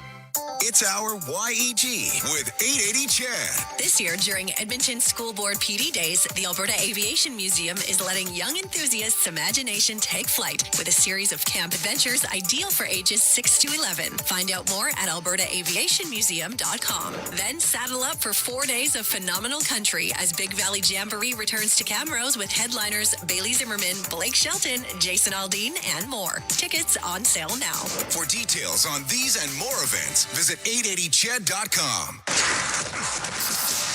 At the Intermission, brought to you by End of the Roll Flooring Centers. Let's get flooring. Now Hopelander breaks loose. To the net. Hopelander backhanded to 9. Brilliant stretching out. Skinner somehow kept it out. Was that a sign of things to come? That's our Highlight Zone, brought to you by Century Casinos. All in, all games, all season. Century Casinos with 3 great locations in Edmonton, St. Albert, and right next door to the Edmonton International Airport. Welcome to the Winter Zone. Welcome to the first intermission. Bryn Griffiths and Rob Brown, Studio B. Well, wow. I'll say this. The Vancouver Canucks had to come out like that, and boy, did they ever, Rob. Well, it's funny. Ray Ferraro, who we all have great respect for, said earlier this week that the Canucks have an A and a D game. They got nothing in between. And we talked before the game, you and I, that if they didn't bring an A game, they'd be in trouble. Well, they brought their A game. That's exactly how we saw them play most of last year. That's how we saw them play in the playoffs against the Oilers. They were exceptional in that first period. He just played the save that Skinner made. He made a couple big saves and still gave up 3. So the Oilers were chasing. Fatigue's probably a bit of an issue. They were a little undisciplined. I know Bob didn't like the call, but that was a penalty on Bouchard. He was undisciplined. He was mad that he got cross-checked and he swung a stick. Ref's always going to call the second one. They just gave the Canucks more life, and the Vancouver Canucks knew they had to come in this game, Bryn, and bring everything they had to compete, and they did. That was a very good period by the Vancouver Canucks, and the Oilers looked a little sluggish. Yeah, great pace to start, too. We had a stretch of over 5 minutes without a whistle in that one. And Skinner looked sharp for the most part in that first period. But you know what? It just Vancouver kept coming and coming and coming. And we talked on the pregame show about Quinn Hughes. You know, they were able to keep Cale Makar under control the other night. But Quinn Hughes had himself a pretty solid period, Rob. He did. There's certain players that you get excited to watch play because they're special. We got to watch McKinnon and Makar the other night, and McKinnon was fantastic in that game. Quinn Hughes won the Norris Trophy last year, and it was deserved. He was that good last year, and in that first period, you saw why he won the Norris. Every time he was on the ice, the puck was just a magnet to him, and he created and he made plays. And Quinn Hughes is all world. He and Makar are above everyone else. And I know Werenski's having a great year in Columbus, but Makar and Quinn Hughes are the two best defensemen in the world. And in that first period, we saw Quinn Hughes at his best. Canucks power play had not been very good. In fact, through the last 4 games, I think they were 0 for 10, but they're 2 for 2 in this first period. And I think it's fair to say they're full value for the lead, that's for sure. Whether it should be 3-0, whatever, it is what it is. But the Oilers got some work to do here coming up in period number 2. And they certainly got to stay out of the box. We saw power play for the Canucks. They were freelancing. It was when the Oilers get going on their power play, you see that a lot where players are all over the place. There's no real set positions, and that's what the Canucks did. Quinn Hughes was down below the goal line. He was setting up plays, and then he's shooting from up top, and that's how he scored a goal. So the Oilers got to be better disciplined. The Oilers had a couple good shifts. Demko was good. McDavid had a grade A scoring chance, one-timer. Leon had a really good look. The importance will be the next goal. We talked last game when Arvidsson scored at the end of the first period, gave the Oilers some life. Well, I think the next goal in this hockey game is going to either give the Oilers life or put the game to rest, because you do not want to fall behind 4-0. But at 3-1, you can give the Vancouver Canucks something to think about. Rob, thanks. We'll talk to you coming up in intermission number 2. Shots on goal that period, 17-7, favoring the Canucks, and they lead the Oilers 3-0 after 20 minutes of play. At the intermission is brought to you by End of the Roll Flooring Centers. Let's get flooring. This is your 4 dealers NHL hockey on the Oilers Radio Network. To the fans who bleed orange and blue, never miss a game, and are always on the edge of their seat. Show your passion for the Oilers and cheer on the team at Molson Canadian Oilers Game Day Live. Attend throughout the season for your chance to win 2025-26 Edmonton Oilers season seats. Be there for the next Game Day Live event on January 23rd at the Tracks. For the full event schedule and to RSVP, go to OilersGameDayLive.com. Hey folks, Paul Brandt here. I love being an Albertan, and I love Ford trucks. And I know that like hard-working Albertans across this great province, there's a Ford truck for everyone. Like Super Duty. It's what I like to call a workhorse. A truck built for heavy-duty performance and getting the job done. Now that's a truck to live and work by. So whatever you're working on, you'll know that the 2024 Ford Super Duty's got the goods. Get yours today at your Alberta Ford dealer. Just tell them PB sent you. Heard of Uline? You know, the have-it-all in-stock, ready-to-deliver shipping and industrial supply specialists. The company that does things for you that are unheard of, like keeping 41,000 items in stock in our own warehouses. With customer service reps on the line to get you what you need, when you need it, 24/7, 365, every time. Maybe you heard it here first. Want to hear more?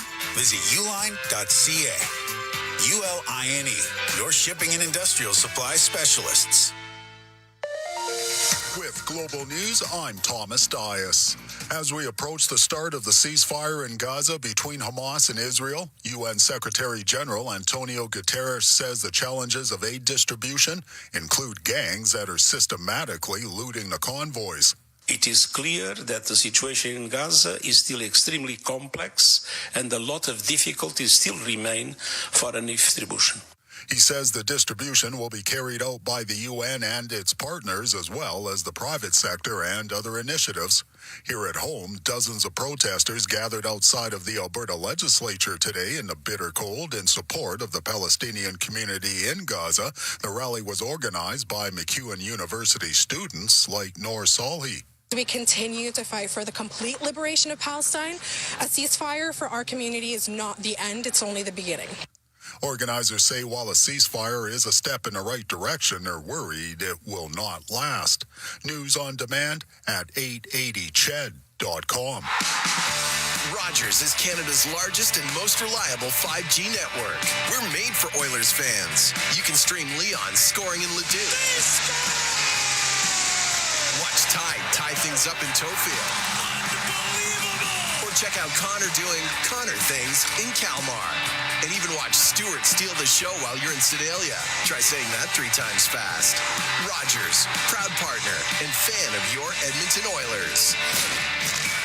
Experience a game day meal that's second to none. Fanfare with Skip is your all-star lineup of local restaurants this hockey season. Watch Jack Michaels give you the play-by-play on each restaurant's connection to the community and our team. Visit EdmontonOilers.com/skip to watch this month's episode with Amazing Walk Restaurant. Then open your Skip app and tap in an order with exclusive fan access to a deal each game day during the month. It's somebody's day. Skip. Proud partner of the Edmonton Oilers. You might think it's crazy to put so much of our in-stock flooring on sale during the Big One clearance event, but it's not. Here's why.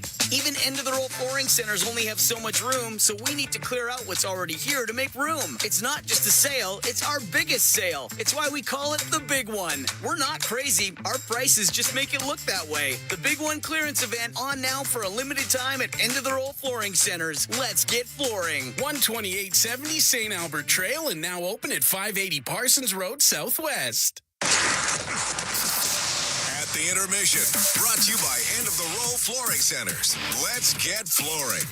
Bryn Griffiths back in Studio B. Deep breath. Big out-of-town scoreboard brought to you by Pizza 73, the official pizza of the Edmonton Oilers. Games that are being played right now. After 2, it's Utah leading St. Louis 4-2. After 1 period of play, 2-2 between Seattle and Los Angeles. Now we get to down to the final scores. It was Philadelphia beating the Devils 3-1. In a shootout, the Ottawa Senators edging the Boston Bruins 6-5. How about the Avalanche bouncing back after losing to the Oilers? They knocked off the Dallas Stars tonight 6-3. Panthers 3-0 winners over the Anaheim Ducks. Rangers in a shootout 1-0 over the Columbus Blue Jackets. Calgary Flames surprised the Jets in Winnipeg 3-1.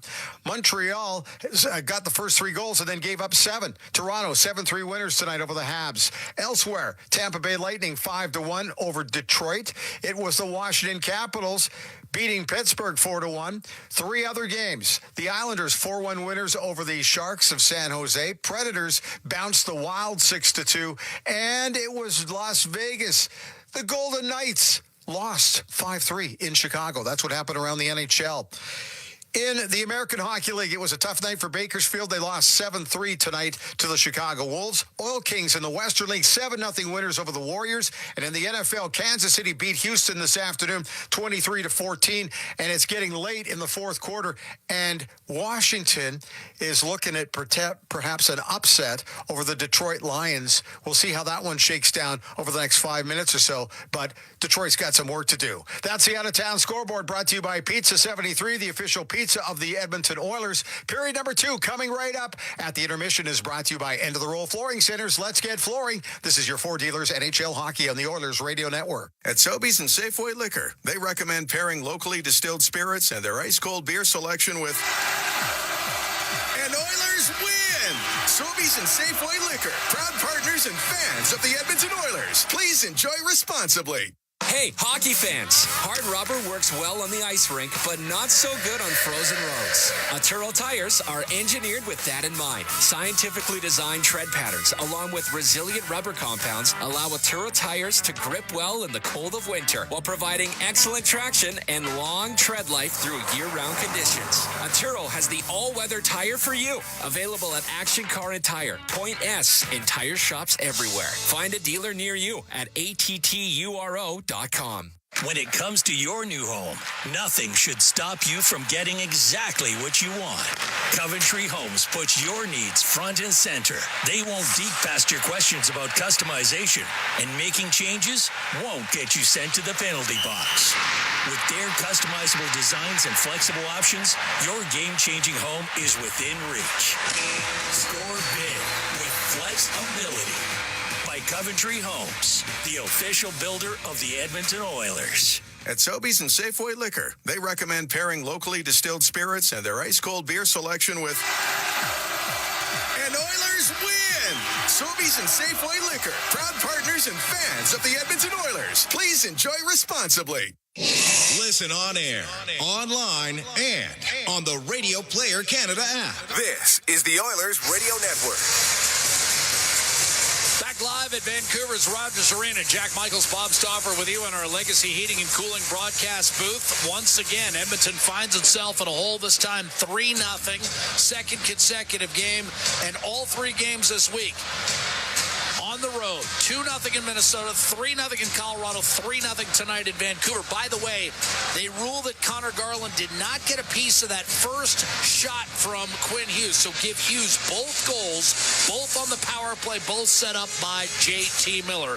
And we're underway as Miller wins the faceoff from McDavid at center ice.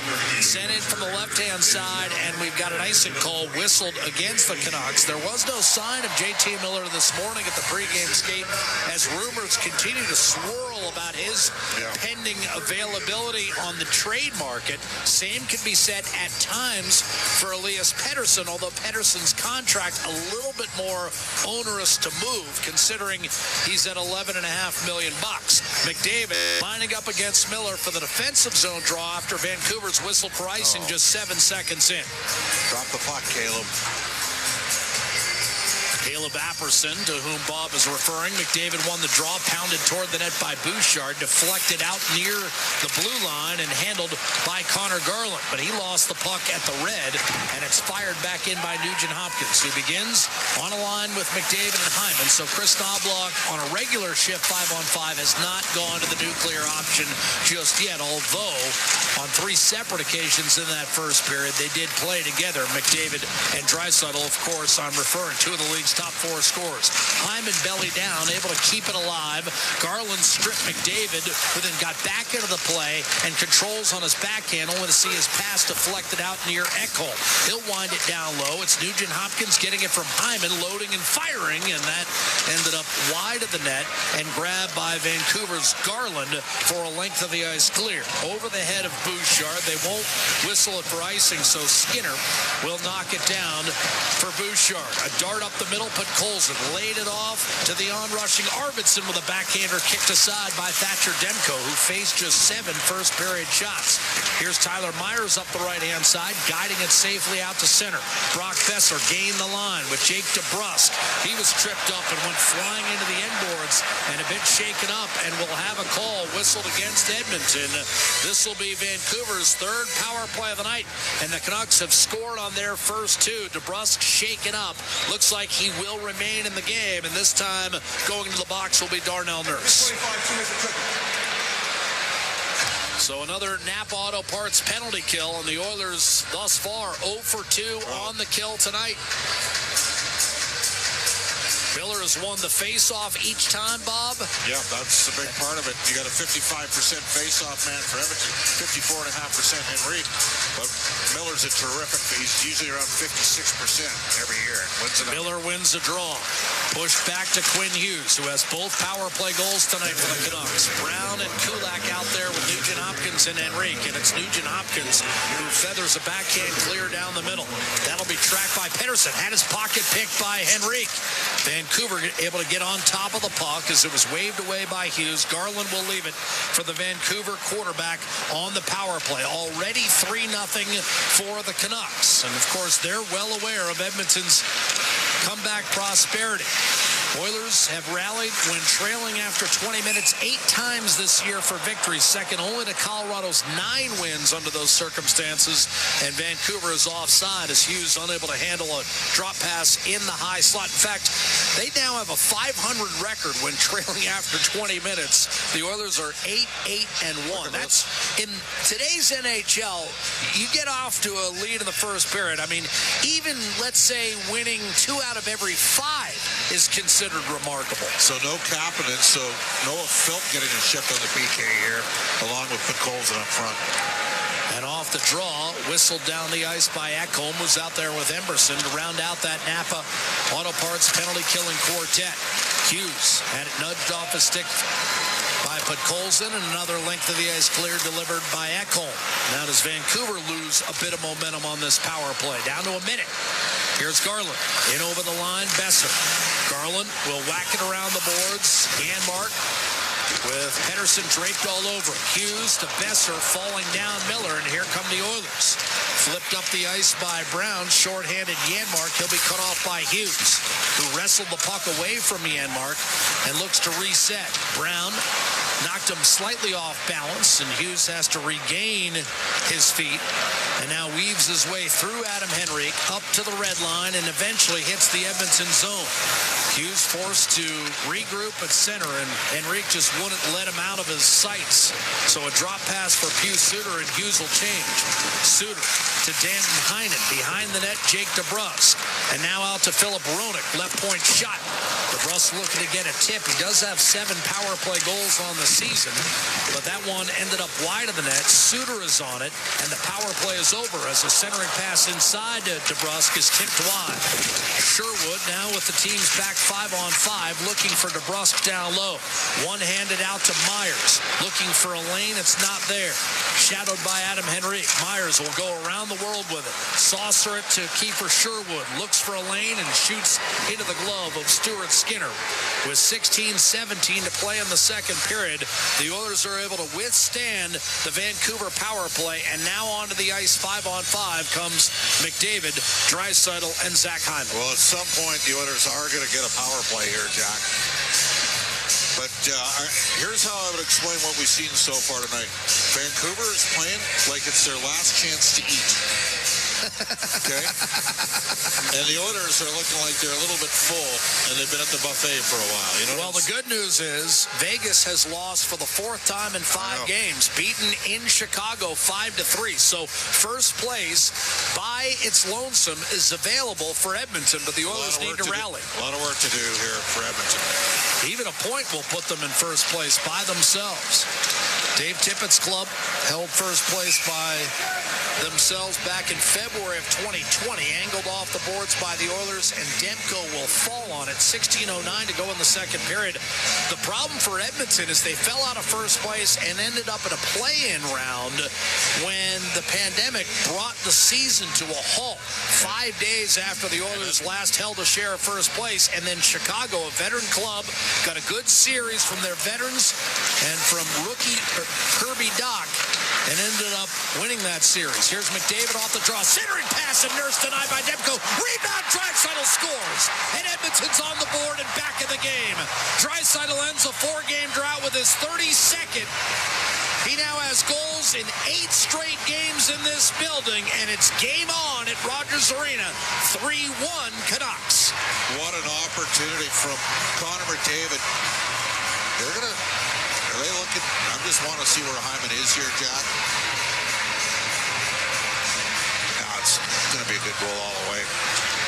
But Draisaitl, NHL leader, 32nd goal, and he can finish. We know that about him. And Draisaitl finishes from near the goal line. And Leon with his 32nd. McDavid and Nurse, I believe, will draw the helpers. Rushing in, Max Sasson for Vancouver tried to center. Deflected away by Ty Emberson and grabbed by Matthias Ekholm. Up the right-hand side for Connor Brown.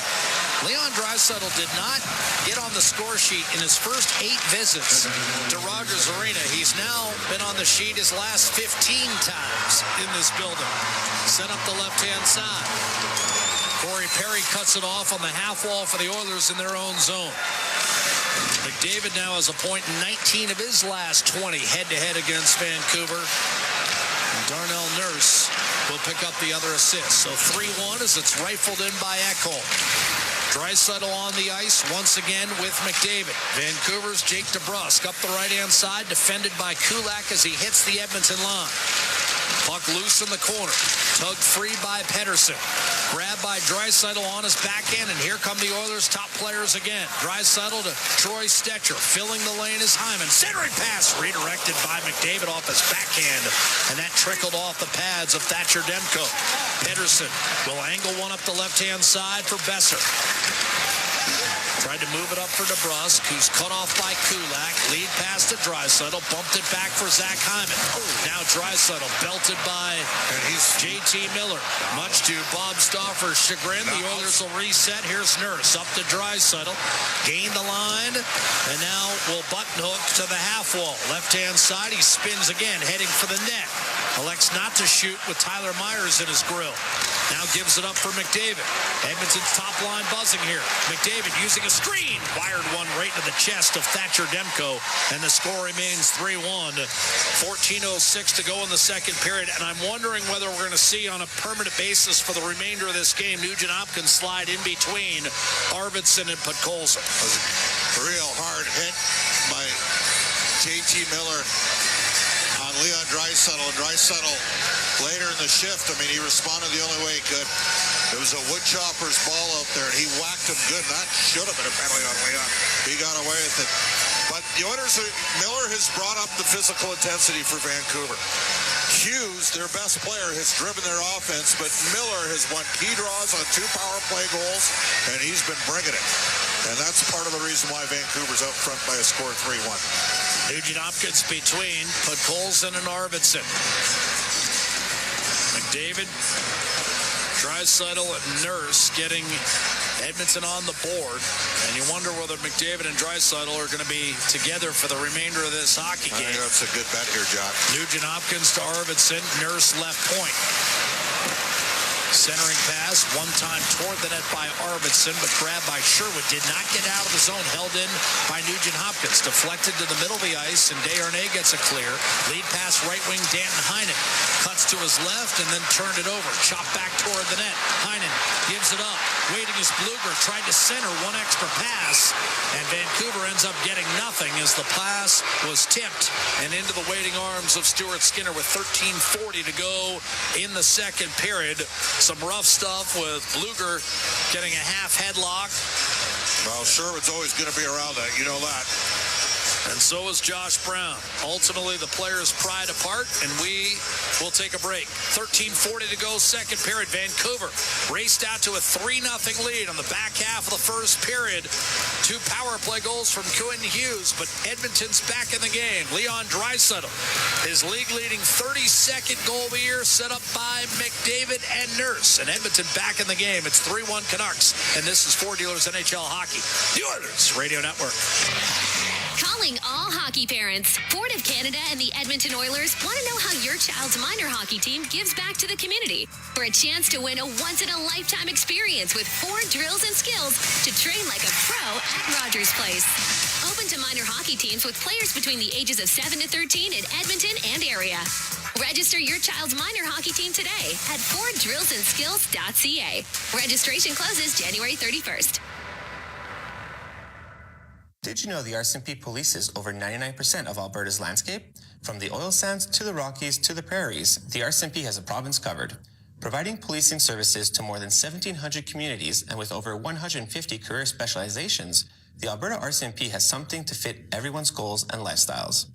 Visit rcmpcareers.ca and take the next step towards your career with the Alberta RCMP.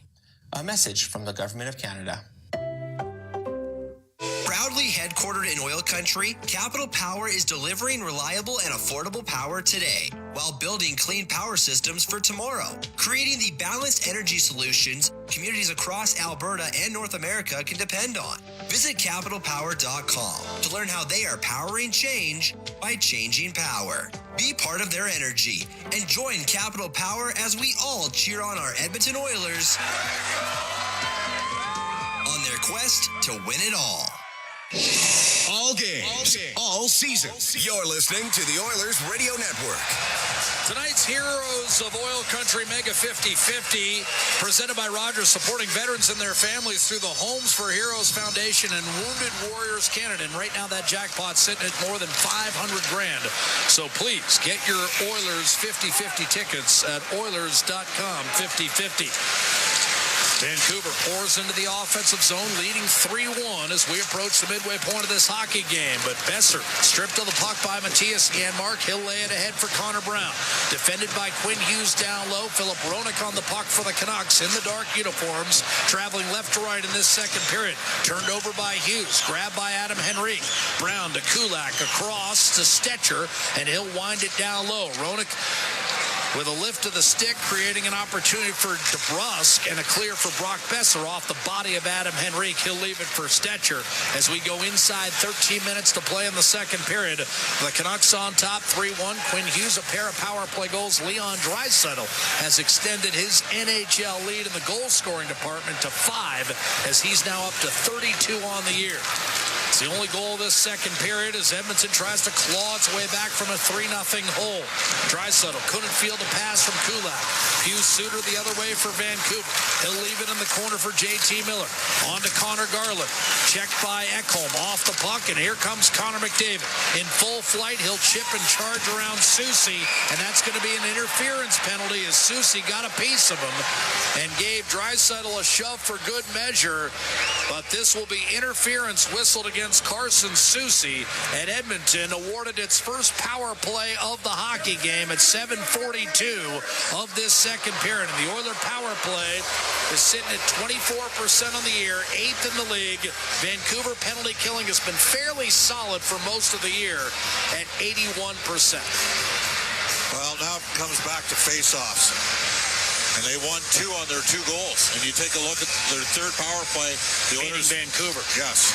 And the Oilers did not win first 2 goals and first 2 shorthanded situations. Vancouver took it right to the net. Got to win draws if you're Edmonton. And Draisaitl's dropped off on the power play face-offs. He's waved out here. Connor McDavid at 47% coming in. Against Teddy Bluger. Face off to the right of Thatcher Demko. McDavid won it cleanly. He's won a couple on that side in this zone. Bouchard to Nugent Hopkins. Reversing top of the left circle. Now Bouchard in the high slot. Defended by Bluger, who got his stick on that pass. Deflected away for Tyler Myers. 2-on-1 shorthanded. Myers with Bluger heading for the net. Conservatively just laid it into the corner. And Bluger couldn't even make contact with the puck. So now McDavid's away. And Edmonton with numbers coming the other way, right to left. Hyman lost the handle, however. And it's Hughes Suter will chip it past Hyman. Vancouver thought he was held. No penalty was called as it's sent tumbling back into the Canucks, the Oilers zone. Bouchard will leave it for McDavid. He'll hit the line with speed and dish off to Nugent Hopkins, top of the left circle. Now it's McDavid. Bouchard. McDavid, left circle, fires, and that shot blocked by Roenick. The rebound comes to Kiefer Sherwood, and a shorthanded chance for the Canucks.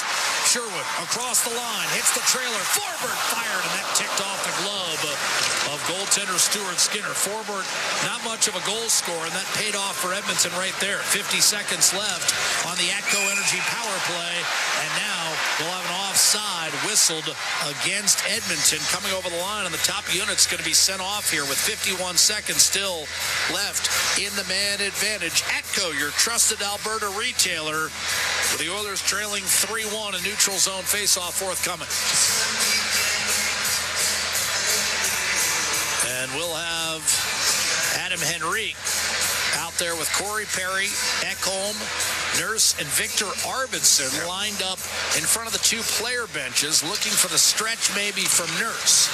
Indeed, it's delivered to Arvidsson, and he'll snap it around the boards. But Demko, plenty of time for a handoff to Myers. He was not able to drive it past Darnell Nurse, or was he?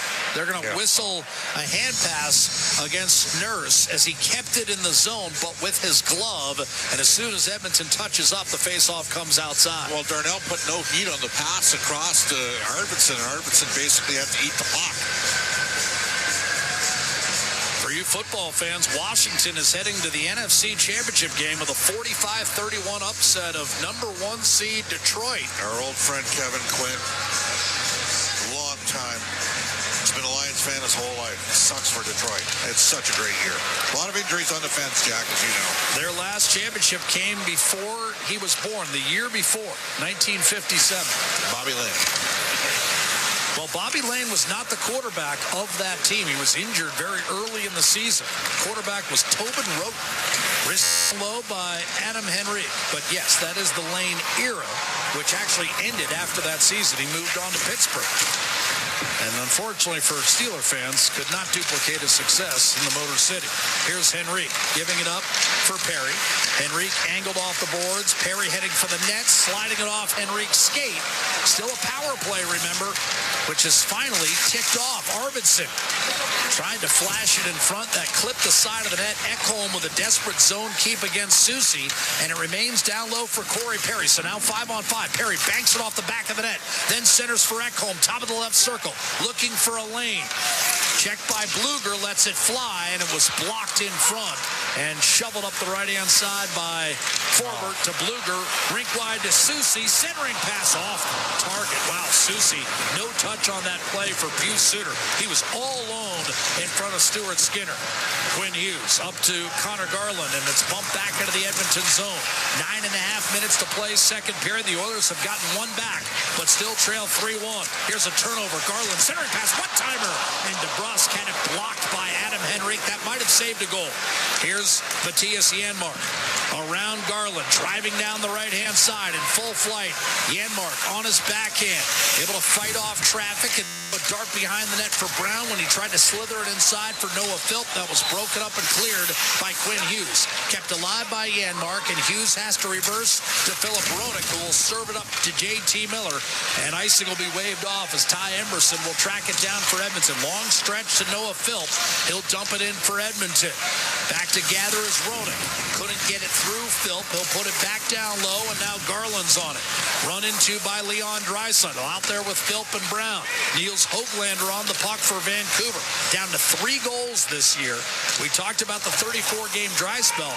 The reason I bring it up is he scored 24 a year ago. Finishes his check on Emberson on a dump in, but now it's Troy Stetcher. Too far for Emberson and grabbed instead by Brock Besser. Angled off the boards by Roenick, but turned over. Draisaitl to McDavid. Makes a move around Myers. Centering pass. Intercepted. Brock Besser was in the lane, and the Canucks send it off the left-hand boards back to the Edmonton blue line. Bouchard to Draisaitl. McDavid building steam inside to Hyman, and that pass off target and cleared by Besser. Bouchard tried to bank it off a skate back out of the zone. Instead, it's Pettersson on to Besser. Near the end of his shift, he rides Bouchard into the boards.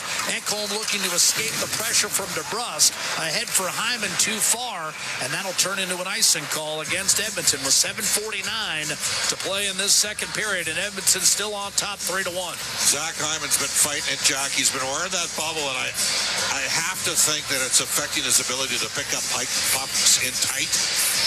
Just doesn't have the same. He went on a real good hot streak right after not being named to the Canadian Four Nations Cup team. Does have 12 goals and 18 points in the 20 games plus 9 since then. But it's cooled off of late, and he's had lots of chances. Face-off win for Pius Suter, but the puck trickles outside the zone, and now it's Hughes. He'll give it up to Jake DeBrusk, and now Vinny Desharnais. In from the right-hand side. Ekholm did not get it out of the zone. Skinner rolls it over to Bouchard. Lead pass left wing, and that's out of the range of the intended target for Colson. Driven back in by Desharnais. Ekholm takes a pass from Bouchard. Penalty coming against Vancouver. The hit was up high on Bouchard, and the call is made by Wes McCauley. It'll be another Atco power play for the Edmonton Oilers. And Kiefer Sherwood is unhappy with Evan Bouchard, feeling like perhaps a call was sold there. So 3-1. Our score in favor of the Vancouver Canucks. But when we come back, Edmonton returns to the power play and looks to come within a goal. It's high sticking against Kiefer Sherwood. 3-1 Vancouver at Rogers Arena with 4 dealers NHL hockey. The Oilers Radio Network. Did you know that there are 9 Napa Auto Parts stores serving the greater Edmonton area and have been doing so for more than 50 years? Since Napa first opened in Edmonton, the community has grown and vehicles have changed, but you can always trust Napa Auto Parts to provide you with the expert know-how and the best vehicle parts. And if that isn't enough, every time you visit a Napa Auto Parts store when you present your AMA card, you receive an additional 10% discount on all retail parts and accessories. Visit your local Napa Auto Parts store for more offers and expert know-how. Napa Auto Parts is a proud fan of the Edmonton Oilers. Get ready to live sky high. Sky Signature Suites offers remarkable units for rent, featuring sophisticated floor plans, designer finishes, resort-like amenities, and breathtaking views. Situated in the heart of Ice District, Sky is the address for socializing, dining, entertainment, and fun. A building like no other in a location like no other. Visit SkySignatureSuites.com and make your home high above the ordinary. Hey, Edmonton. Ever think about who gets your hard-earned money when you buy groceries or gas? For all you know, it could be buying a second yacht or private jet. But at Co-op, they put it right back into the community. That's because they're owned by 120,000 everyday Edmontonians, not a corporation. Feel good about where your money goes when you shop Co-op. Visit in-store for details. Listen on air, online, and on the Radio Player Canada app. This is the Oilers Radio Network. Oiler power play, 7:18 to go in the second period.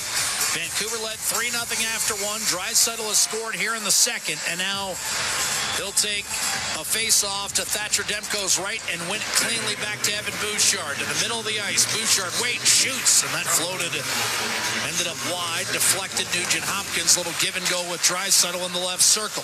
Tried to return it to Leon, taken away. Tyler Myers trapped in the corner by Nugent Hopkins, and Hyman, it's Draisaitl over to McDavid, fumbled it, and then shot it wide. That's an open net book. Wow. And that puck appeared to crawl outside the zone. They missed the puck leaving the zone and finally cleared by Myers up the right-hand side. They're having a rough night. Here's Bouchard back in his own end. Cuts to his left, and at center ice hits the on-rushing McDavid. Dashes in. Around Heinen, kicks it off to Leon Draisaitl on the right half boards. Here's McDavid to Draisaitl. Couldn't get a shot away. Chance for Vancouver to clear, but Soucy inexplicably just tapped it back to the slot. Here's Nugent Hopkins. Loading, centering, one-timer score! Draisaitl buries his second of the period. Power play goal, Leon Draisaitl. 33rd of the season. And 8th on the man advantage, and one wonders what Soucy was thinking. He had 2 guys there and just tapped it into the high slot, and Edmonton made him pay. That was a great shot by Leon. I mean, just a really acute. I don't even know how he got it through, but he did.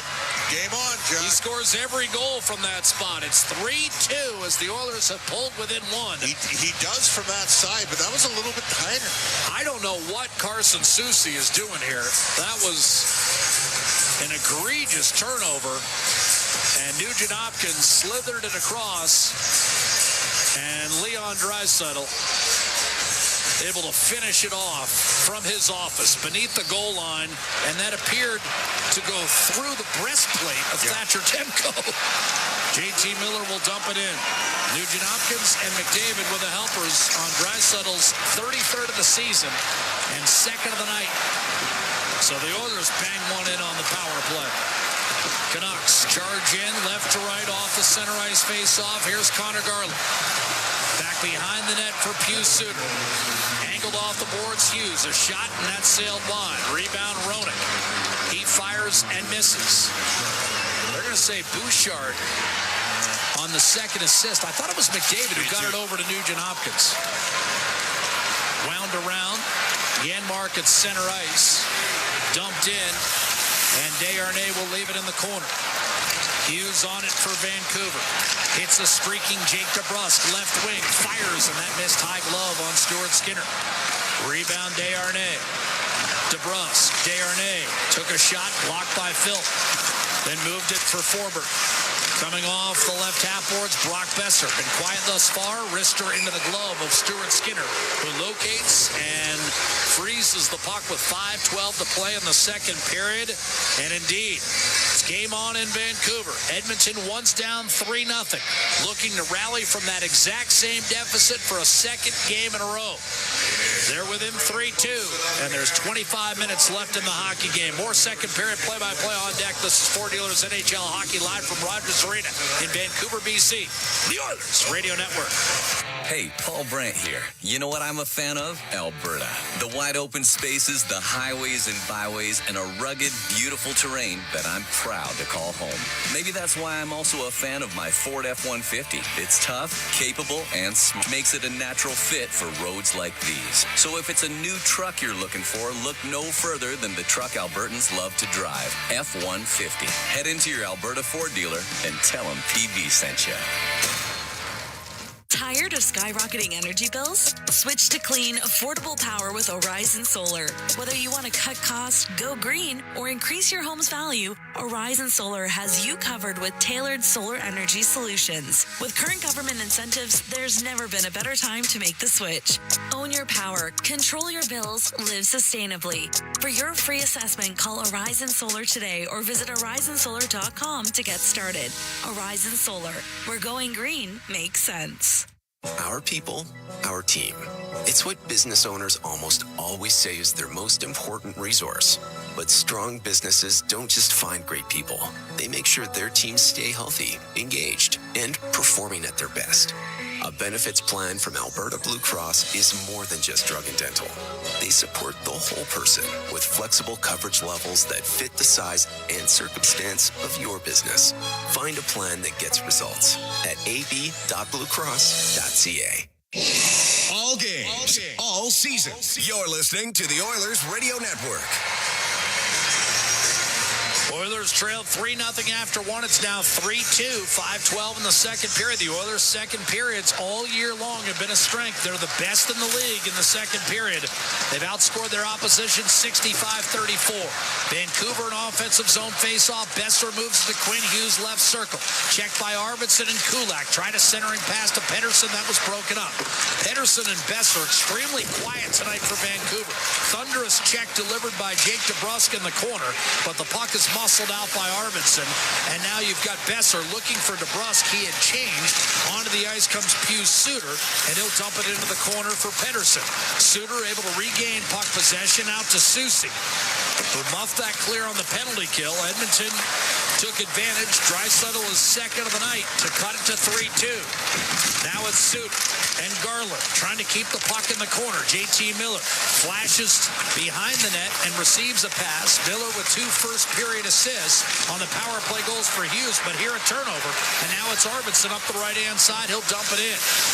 Miller coming into this game had seen his team outscored 7-1 with him on the ice in the last 4 games. Edmonton steps in prematurely offside with 4:06 to go in this second period. Vancouver 3, Edmonton 2.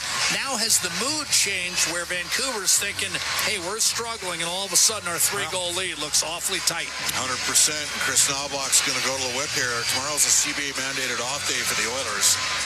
They play Tuesday against Washington. What a game that should be. Washington won again today. The Caps have not lost in regulation in their last 10 games, and with 4 straight wins are a league best 31-10-5. Fired in, and Demko will knock it down. You think Carberry's going to be the coach of the year or what? No question. And I thought he might have been on that short list last year. Ekholm will shoot it on net. Rick Tocchet won the award, deservedly so, but Carberry getting that team to the playoffs, a minor miracle. Here's Bluger up the left-hand side. They're much better this year. Vancouver very close to too many men, but a good non-call there as no Canuck player touched the puck as it was hovered near the bench area. Carried in by McDavid left wing. Tried to center and then backhanded it in front. That was behind Draisaitl. And here's Kiefer Sherwood. He'll dump it in from center. Stuart Skinner, as he did on Thursday night, gave up 3 in the first. He told me, I'm not giving up a fourth, and let's see what happens. Well, it paid off as his team got 4 unanswered against the Avalanche. Can they do it again tonight in Vancouver? Adam Henrique gets it in deep. The Oilers, Connor Brown, down low for Corey Perry, uses a pick from Brown. Out to the point for Nurse, shot Josh Brown, that sailed wide. Rebound, Sasson, draped all over Corey Perry. Henrique hovers close by, the puck trickles free, and on it will be Philip Roenick. He's able to turn and wedge it back through center ice. Going to be knocked down by Josh Brown, he gave it away. Sasson, reeled in by Brown, a one-timer ripped on net by Di Giuseppe as he was heading off on a change. Save made by Stuart Skinner. The Oilers clear up the left-hand side. Hughes closes quickly on Corey Perry and looks to dance away from Connor Brown. Rifled it off the stick of Nugent Hopkins. Kick back for Brett Kulak in the Oilers zone, and Edmonton reloads. Nugent Hopkins to Emberson. Fires into the middle of the ice. That was deflected off the plexi. Besser angled off by Arvidsson. Nugent Hopkins will try again with a drop-off for Kulak. Up the gut, and at center ice, it was flubbed by Podkolzin. They're not going to give Besser the opportunity to do anything as Besser threw it over the short glass, and the faceoff will come back to the red line with exactly 2 minutes left in the second period, and Vancouver's lead, once 3-0, is down to 3-2. You can still see the urgency, Jack. The moment Vancouver gets a chance to put the puck on the net, they do. And still just 4 shots in the second period. Edmonton's come out and once again played a great second period. Plus 31 in the second this year. But the Oilers, again, -9 or -10 now in the first period of this season. And that -10 has all come in the last 6 games. Yeah. Halftime adjustments is up. Something like that. Yep. Lead pass for Brett Kulak from Emberson. Nugent Hopkins to Podkolzin. He'll dump it in. Forber, run off the puck by Nugent Hopkins. Muscled free. Arvidsson digging in against Heinen, who was shook against the half wall by Podkolzin, and now Nugent Hopkins. Edmonton in search of the equalizer before the break. Oilers managed to do that in Denver on Thursday night. They got it even after 40. Arvidsson botched a pass from Podkolzin, admittedly a hard one, and Sherwood knocked him off the puck, allowing Bluger to fling it in deep. Skinner will be the first to play it. He rolls it away from Danton Heinen, on to Brett Kulak, and now Draisaitl dusts it off for Darnell Nurse. Final minute, second period, Edmonton's top line back out there. Draisaitl has scored both goals tonight. Lead pass taken away from Hyman by Quinn Hughes. He'll reset for Vancouver. Looking to avoid Hyman and Draisaitl up the left-hand side, jammed in by J.T. Miller. Here's Skinner, hard rim, up the boards, Hyman. Center ice, J.T. Miller looks and fires it in deep. Skinner to knock it down. Garland bearing down on him, fires it off the back of Ekholm, and now it's Garland. Tripped up behind the net, Pius Suter gets inside positioning and got it out to Tyler Myers. 20 seconds to go in the period. Roenick kept it down low. Bouchard, Suter, McDavid took it away and starts up ice with 15 seconds to go in the period. Draisaitl tried to borrow his way inside. One-timer, Bouchard deflected by Hyman. He had the left side of the net but could not angle it toward the goal. And Connor Garland from center ice will shoot it on net. Skinner makes one final save at the horn and will head to the dressing rooms with a score. Vancouver 3, Edmonton 2. Right at the end of the period, Connor McDavid may have gotten away with the high stick, Jack. He did against Roenick. Got the stick right up underneath the chin. That one, to me, was a more obvious high stick than the call earlier in the game that went against the Edmonton Oilers, Matthias Ekholm. When he hit the guy in the face with the stick, you mean? This one he got him too. Yeah. That one, to me, is that underneath the chin? I'm not sure it got all the way up there. It didn't get all the way up there, but I'm not sure it got all the way up there. That was close. The Russian judge is going to be sitting here giving it. No, it was the French judge in support of the Russians. Game on here. I mean, the Oilers have not had their best, certainly in the first period. They've been a real good team in the second period. They're going to keep grinding. They've gone to the whip here of McDavid, Draisaitl, and Hyman. Still only 12 shots against Thatcher Demko. Yeah, not enough. I mean, this is a club that gets outshot by a healthy healthy margin every game. And the Oilers have the most shots on goal per game this season, except tonight. And that, I think, look, Vancouver's been the better team through 40 minutes. The Oilers have. Here's what did Ray Ferraro say to us? He said, Bob, Vancouver's got an A game and they got an E game. They don't have a B and C game. We've seen the Oilers win games with a B and C game. And tonight, if they're going to win, it's going to be a B or C game against the victory for them. Yeah, I'm not even sure I'd call this a B game. This is a C game. This is a C game. Yeah, this is not a B/C game. And believe me, Jack, I would know C as a score a lot. That's all I'm going to say to you. On the very few, I also know W for withdrawals. But the bottom line here is it's there for Edmonton to go get in the third period. Should be highly entertaining. Vancouver 3, Edmonton 2. Bob feeling a lot more diplomatic than he was after the first period. The Canucks all of a sudden are the better team through 40 minutes. We didn't hear any of that after the first 20. The Oilers got dominated in the first. What? Were you not listening or what? Come on. Well, I mostly heard some shots taken at the third team on the ice. They didn't have a great first period, and you know what? The Oilers got 2 the second period power plays. Vancouver got none. They bounced back with a much better second period. Did I not say that the marbles would even up? 3-2 Vancouver as the Leon Draisaitl brigade continues. He has had some kind of success against the Vancouver Canucks. 13 goals in a 15-game streak here in Vancouver, BC. His 2 goals have put Edmonton decidedly back in this game. Vancouver 3, Edmonton 2, 20 minutes to decide it. Can the Oilers win for a third consecutive time when trailing by at least 2 goals? Tonight they were down 3-0. Vancouver's lead has been whittled down to 3-2. Bryn and Rob are next. This is Ford Dealers NHL Hockey, live from Vancouver's Rogers Arena, the Oilers Radio Network. Over the last decade, the world of work has changed dramatically. It's a change that can cause a disconnect between a company and its employees. But a partnership with Aon can help by making decisions that create a more flexible, engaged, and resilient workforce. Aon's experience and expertise, global understanding, and advanced analytics ensure that every client is better informed and better advised so that they can make better decisions. Whatever the next decade brings, Aon is in the business of better decisions. Stay connected with your community and enjoy the latest updates and exclusive access to concerts and events by becoming an 880 Ched Insider. Don't miss out on a single moment. Sign up now at 880ched.com and click on Ched Insider Newsletter to become a vital part of Edmonton's premier news and talk community. 880 Ched, Edmonton's news, today's talk, where Edmonton stays informed and entertained today and every day. At the Intermission, brought to you by End of the Roll Flooring Centers. Let's get flooring. Here's Nugent Hopkins, loading, centering, one-timer score. Draisaitl buries his second of the period. Power play goal, Leon Draisaitl. 33rd of the season and 8th on the man advantage. And one wonders what Soucy was thinking. He had 2 guys there and just tapped it into the high slot, and Edmonton made him pay. Interesting. That's our highlight zone, brought to you by Century Casinos.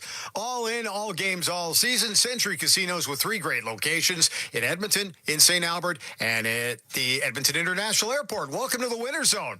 Welcome to the second intermission. Oilers now trailing 3-2 in this game. Oilers out shooting Vancouver 5-4. That's it. And it was 20-12 overall for the Canucks through 40 minutes of play. Rob Brown's joining me. I'm Bryn Griffiths. We're at Studio B. Well, Brownie, it's here we go. Here we go again, I guess.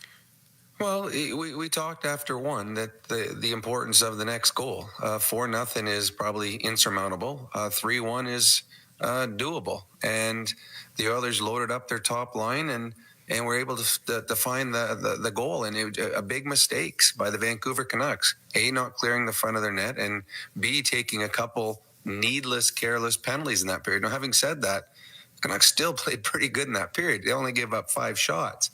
That's good.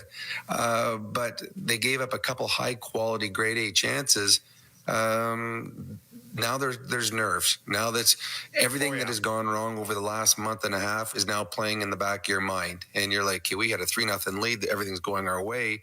How are we just holding on to this lead? So the Oilers will have a push to start the third period. I imagine you're going to see a lot of Connor and Leon. And Stuart Skinner's going to have to come up with 1 or 2 saves in this period. If he does that, the Oilers can come all the way back. The Canucks also, wasted some glorious chances. They had a couple 2-on-1s. They had a breakaway. They made a bad pass on and missed Suter, who was wide open. You don't get many of those opportunities, so you waste them. You're allowing the Edmonton Oilers to come back, and I think that's what happened in the second period. Just got a text from a very good friend of mine. I went to high school with. He's at the game tonight. He said it's gone a tad tense here in the building. Yeah, I can imagine. It would be because this is a Canuck team where nothing has gone good for them in a while, and it's been a soap opera. And the only thing that could add to their misery would be losing to an Oiler team that you had a 3-0 lead on and you were dominating. So. I would expect the Canucks to have their best period of the last month or two coming up, but I also expect the Oilers to. I think they smell blood. They feel this could be a game that really demoralizes a Canuck team and pushes them further away from where the Oilers are, and that's in the playoffs. Leon Draisaitl with his 32nd and 33rd of the season. The first one came right after a kill, and we've seen that a few times before, but the second one was a sharp angle shot on the power play to make it 3-2 Vancouver at that point. Leon's now recorded at least a point in each of his last 15 games at Rogers Arena. But you know what? I thought Vancouver came back with a couple of great pushback shifts after that power play goal to maybe take a little bit of the momentum away, Rob. Yeah, they did. They just couldn't capitalize. They had a shorthanded 3-on-2 that ended up being Forber by himself in front of that. He missed the net. Then they had the opportunity where there was a big mental mistake made by the Oilers, and P.S. Suter was by himself. He was by himself for a long time, and they couldn't get it past him. He could have had a breakaway where he stopped in front of the net for 3 or 4 seconds. That's how open he was. And the Canucks missed that opportunity. So the Oilers dodged some bullets. The Canucks gave up some grade A scoring chances. And in a game that looked out of hand, as we've seen a few times in the last 2 weeks with the Oilers, now is well within their reach as we go to the final 20. Normally at this point, I would ask you, what would Chris Knobloch say to the Oilers? But I'm going to reverse it. If you're Rick Tocchet, what do you say to your troops right now who had a 3-0 lead? It's now down to 3-2. You know how things have gone for them. Does he say anything? Yeah, he'll be in there. He'll talk about having belief in themselves. He'll talk about the fact, here's a moment for us, a big moment for us as a team. Have the confidence to go out there, have the leadership, believe in yourselves. And he'll also say, hey, stay out of the penalty box. Because the 2 penalties they took were needless. Just like the Oilers in the first period, a couple of needless penalties. Oh, yeah. The Canucks took them in the second period. So the Oilers' power play was moving the puck around really well in that second power play they had. The Canucks cannot afford to give the Oilers another chance 5-on-4. Vegas lost in Chicago 5-3 tonight, and the LA Kings right now are trailing Seattle after 2 periods of play. So golden opportunity if the Oilers can find a way to climb back into this. We'll take a look at the out-of-town scoreboard coming up in a bit. Rob will talk to you coming up on the postgame show. Looking forward to it. Sounds good. We'll take a break right now. It's at the Intermission, brought to you by End of the Roll Flooring Centers. Let's get flooring. This is your Ford Dealers NHL Hockey on the Oilers Radio Network. OilCountry, you never miss an Oilers game. Join your fellow fans at Molson Canadian OilCountry headquarter locations every game day. Visit oilcountryhq.com to find out where you can enjoy the game next with a pint of Molson Canadian, the official beer sponsor of the Edmonton Oilers. Bloom Benefits offers amazing coverage that even the toughest hockey players can get behind. With excellent coverage, they offer things like massage. You want to go? Counseling services. Let's go. Dental coverage. That was not offside. And eye exams. With custom health coverage for any group of any size, Bloom Benefits make every team better, stronger, and healthier. Plans start from just $54 a month. Rethink your benefits today at bloombenefits.ca. From your home to the ice rink, ATCO Energy is there. As the official energy provider of Rogers Place, we're also proud partners of the Edmonton Oilers. ATCO Energy, powering your place. Customers are free to purchase natural gas services or electricity services from a retailer of their choice. For a list of retailers, visit ucahelps.alberta.ca or call 310-4822. Oil Country, you never miss an Oilers game. Join your fellow fans at Molson Canadian Oil Country headquarter locations every game day. Visit oilcountryhq.com to find out where you can enjoy the game next with a pint of Molson Canadian, the official beer sponsor of the Edmonton Oilers. With Global News, I'm Thomas Dias. House leader Karina Gould took to social media today in an initial launch of her bid to be the next leader of the Federal Liberal Party. We need new leadership to fight for everyday Canadians. A leader who understands what people are going through and works every day to make their lives better. A leader with a track record of standing up to bullies and a leader who won't back down. I'm Karina Gould, and I'm running to be your next leader of the Liberal Party of Canada. The list also includes former Finance Minister Chrystia Freeland and former Bank of Canada Governor Mark Carney, who grew up here in Edmonton. And the Canadian Food Inspection Agency has issued a recall due to a possible salmonella contamination of certain brands of eggs sold in BC, Manitoba, Ontario, and other possible provinces and territories. The agency says the recall covers Compliments, Foremost, Golden Valley eggs, along with IGA, No Name, and Western Family eggs.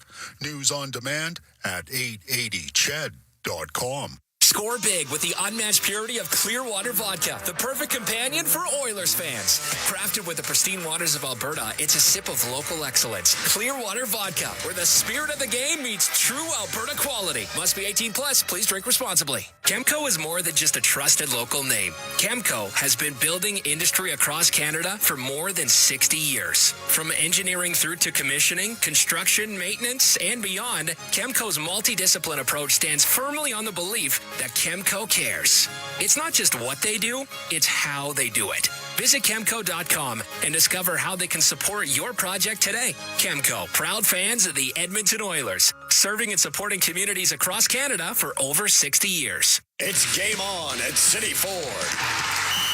With an all-star lineup of 2024 Ford favorites, save up to $5,000 on Escapes, up to $9,000 on Bronco Sports, and up to $19,000 on F-150s. Plus, take advantage of 0% financing options available on select models. Spin the wheel and win an iPad, Oilers merch, Costco card, even a trip to Vegas.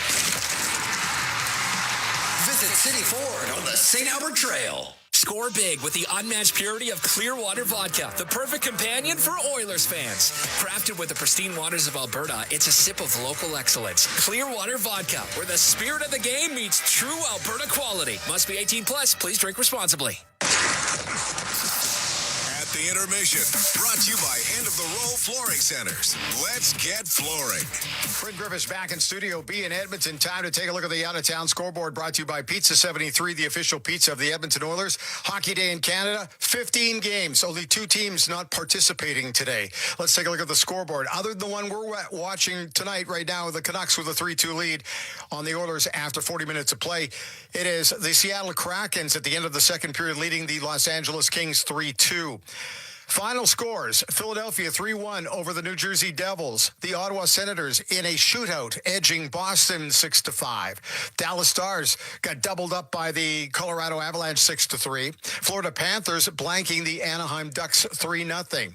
Another shootout victory, this one for the Rangers, 1-0 over the Columbus Blue Jackets. Montreal scored the first 3, and then Toronto scored the last 7 in a 7-3 victory over the Habs.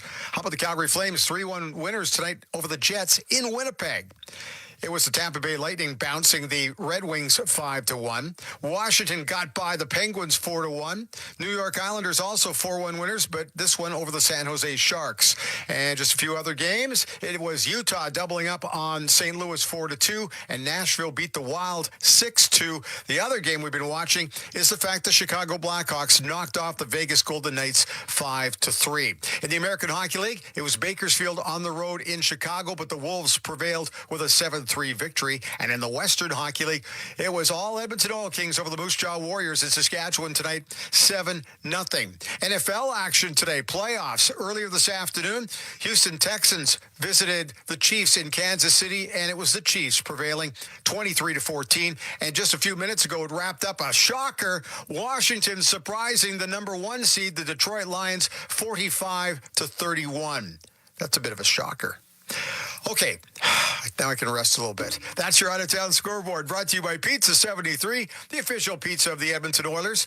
Oilers trailing 3-2. We're about ready to get going into the third period, so stay tuned for that. At the Intermission is brought to you by End of the Roll Flooring Centers. Let's Get Flooring. This is your Four Dealers NHL Hockey on the Oilers Radio Network. At the Intermission has been brought to you by End of the Roll Flooring Centers. Let's get flooring. The Edmonton Oilers Community Foundation 50-50, presented by Rogers, is back and bigger than ever. The largest 50-50 in sports offers early bird draws, bonus raffles, and a main jackpot, which is growing by the second. With over $100 million invested across OilCountry, your support directly helps kids, families, and communities in need. Maybe you'll be our next winner. Get your tickets right now at EdmontonOilers.com and help make OilCountry a better place. AGLC license number 696879. Hockey season is back. And so are the deals at Boston Pizza. Cheer on your team while ordering off their game day menu, or come in and see what great promotions they have going on. At Boston Pizza, they always have something craveable for you to enjoy.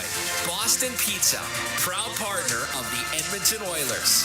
Cheers to a great hockey season. Hey, hockey fans, hard rubber works well on the ice rink, but not so good on frozen roads. Aturo tires are engineered with that in mind. Scientifically designed tread patterns, along with resilient rubber compounds, allow Aturo tires to grip well in the cold of winter, while providing excellent traction and long tread life through year-round conditions. Aturo has the all-weather tire for you. Available at Action Car and Tire, Point S, and tire shops everywhere. Find a dealer near you at atturo.com.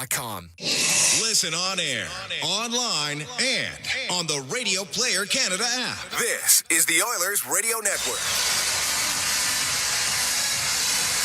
Back at our Legacy Heating and Cooling broadcast booth, Jack Michaels and Bob Stauffer with you live from Rogers Arena in Vancouver. And sure enough, McDavid, Draisaitl, and Hyman to start the third period with Bouchard and Ekholm defensively. Stuart Skinner touched for 3 goals in the first period.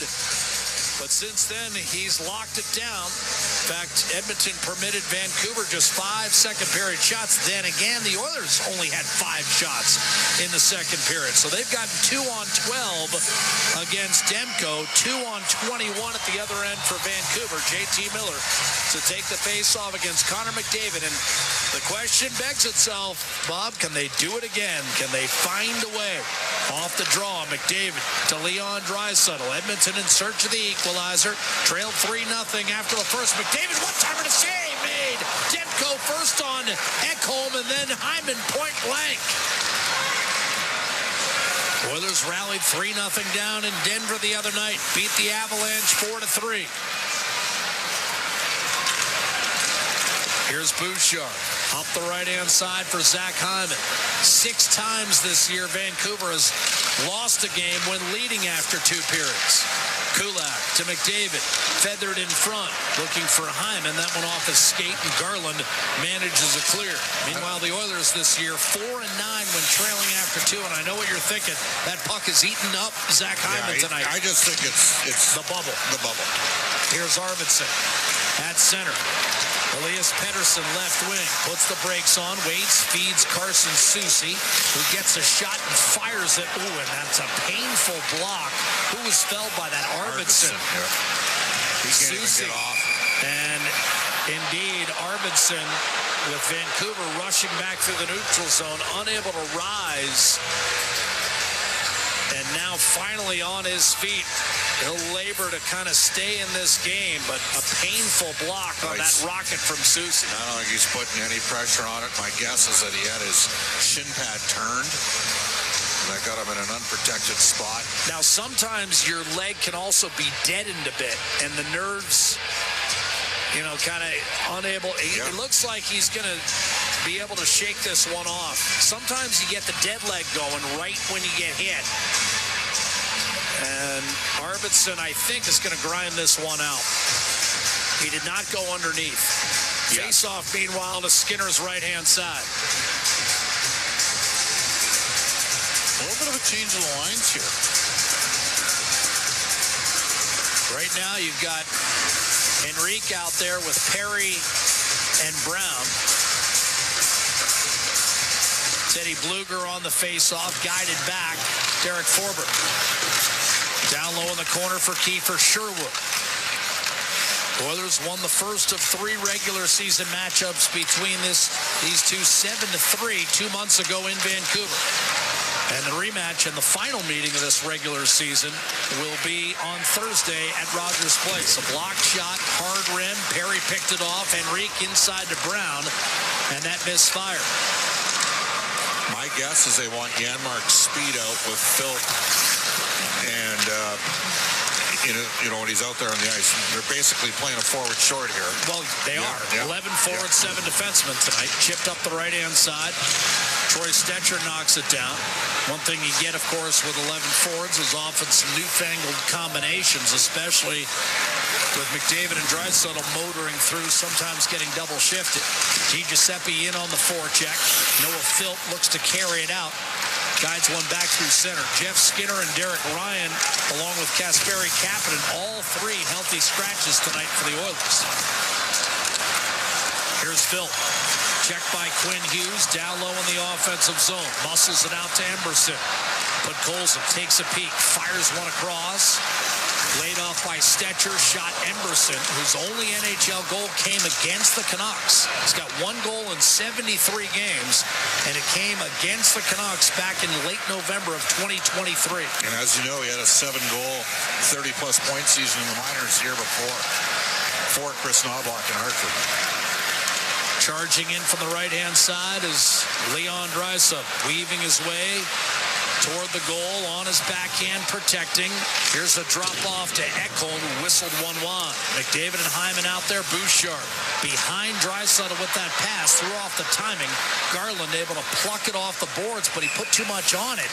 And it's an unforced error and an icing call whistled against Vancouver. With 16:48 left in the third period, Edmonton's deficit remains 3-2. And another O-zone draw for Edmonton's top 5. And I do see the Oilers bridging Ty Emberson, and I think in time you might see him grow a little bit offensively, sort of similar to the trajectory that Brett Kulak's career has had. I wasn't necessarily pointing out the dry spell, just pointing out his only goal was against Vancouver. Yeah, but I think we both agree there might be a little bit more offense there. Miller wins the face-off. Susie nudges up the left-hand side. His confidence has been growing ever since they put him over the boards. First pair on the PK with Matthias Ekholm. That was a cagey move by Mark Stewart, and it's really elevated Emberson's confidence level and ultimately his compete and general NHL level. He's really blossomed under that tutelage. Here's Ekholm reversing in his own end, looking for Bouchard. He'll gain the line. McDavid and Draisaitl still out there. Hyman a shot along the ice and an easy save made by Thatcher Demko. Susie carefully up to Tyler Myers, angled ahead for Brock Besser. But that puck was lodged in his feet. Bouchard misfired on a lead pass. Hyman clearly had a stride on Forbert, and they missed a call there. That should not be icing against Edmonton. I mean, Hyman was a full stride and a half ahead of Derek Forbert. And they're not conferring, so they're going to drop this puck back in the Edmonton zone. Usually in an obvious situation like that where they miss it, they'll confer and drop the puck at center. But so McDavid's sitting here at a 53-second shift right now, Jack. Well, that's chump change for him. But minute 53, maybe. D-zone draw. You know him, the inexhaustible tank. Pedersen against McDavid. And McDavid pulled it back for Evan Bouchard. McDavid isn't looking to change as Bouchard lofts it ahead. Grabbed by Hughes. McDavid, some contact there. Hughes went down. No penalty was called. Crowd thought there should have been a trip. Not much contact, quite frankly. Arvidsson, indeed, back on the ice for Edmonton. His shot blocked, and Roenick's going to be whistled for an icing call. We have seen some inconsistencies throughout this game with respect to icing and a few other high sticking. I mean, the Oilers, you can make an argument maybe Connor should have got a penalty late in the second. Your Vancouver part is in, you're saying the stick was in there and Hughes when he button hooked in the third here. So now, face off to Demko's right-hand side. Nugent Hopkins put Colson and Arvidsson the line sent over the boards, and a face-off win for the Canucks. The puck juggled by Besser and returned to Quinn Hughes. He's going to regroup against Podkolzin, his one-time teammate in Vancouver. Besser will snap it in. He was at center. Nurse up the boards, not out. Roenick tapped it back down low. Podkolzin on it for the Oilers. Nugent Hopkins crowded by Sherwood. He was belted.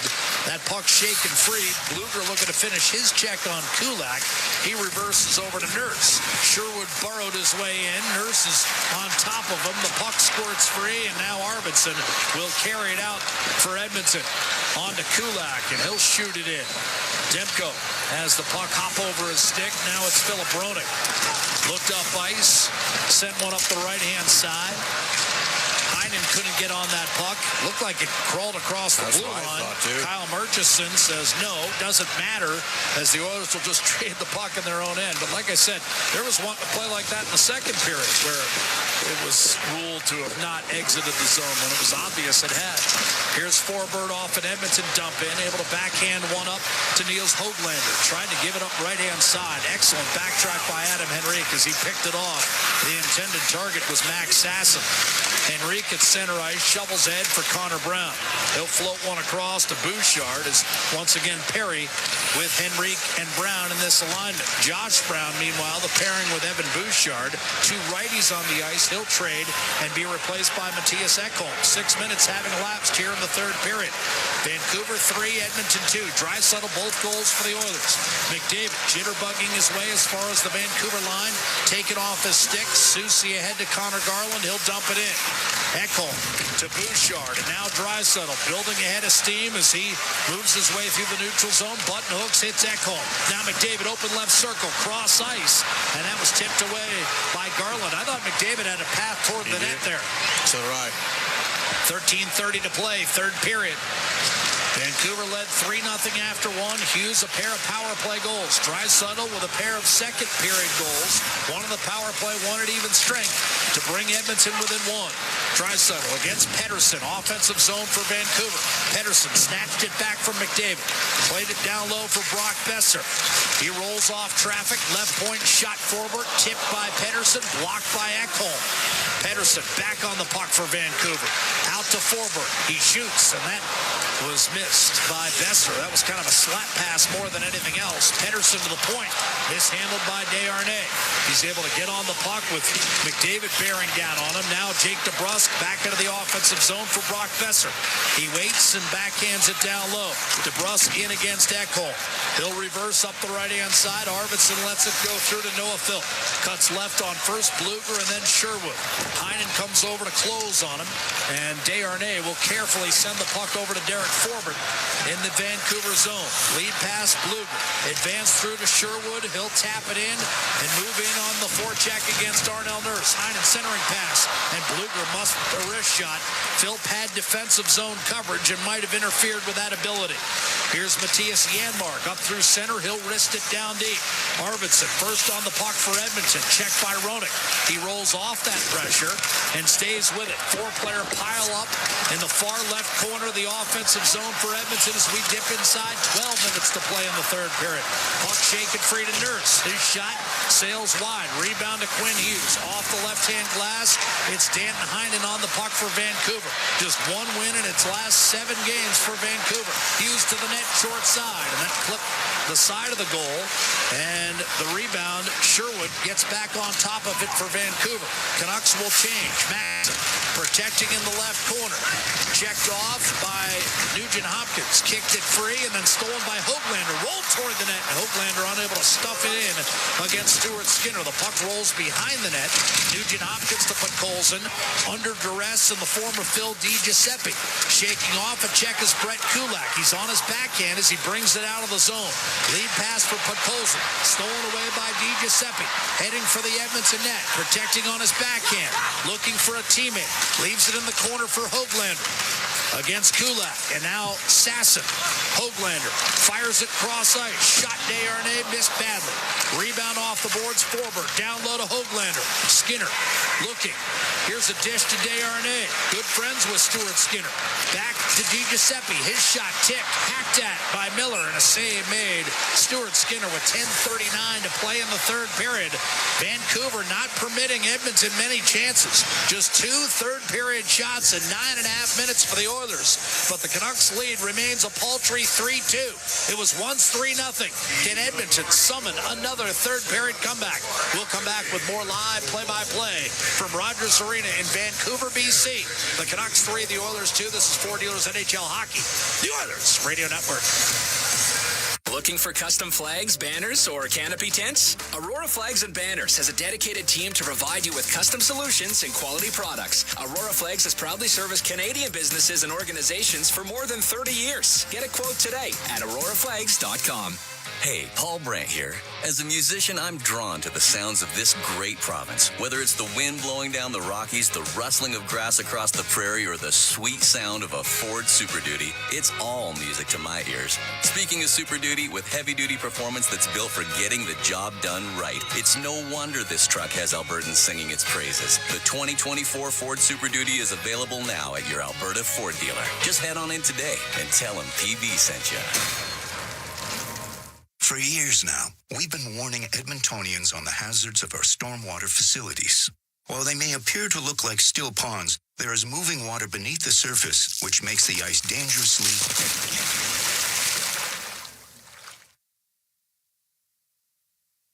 The unpredictability of stormwater facilities makes them treacherously unsafe for all winter activities, even walking. So think twice.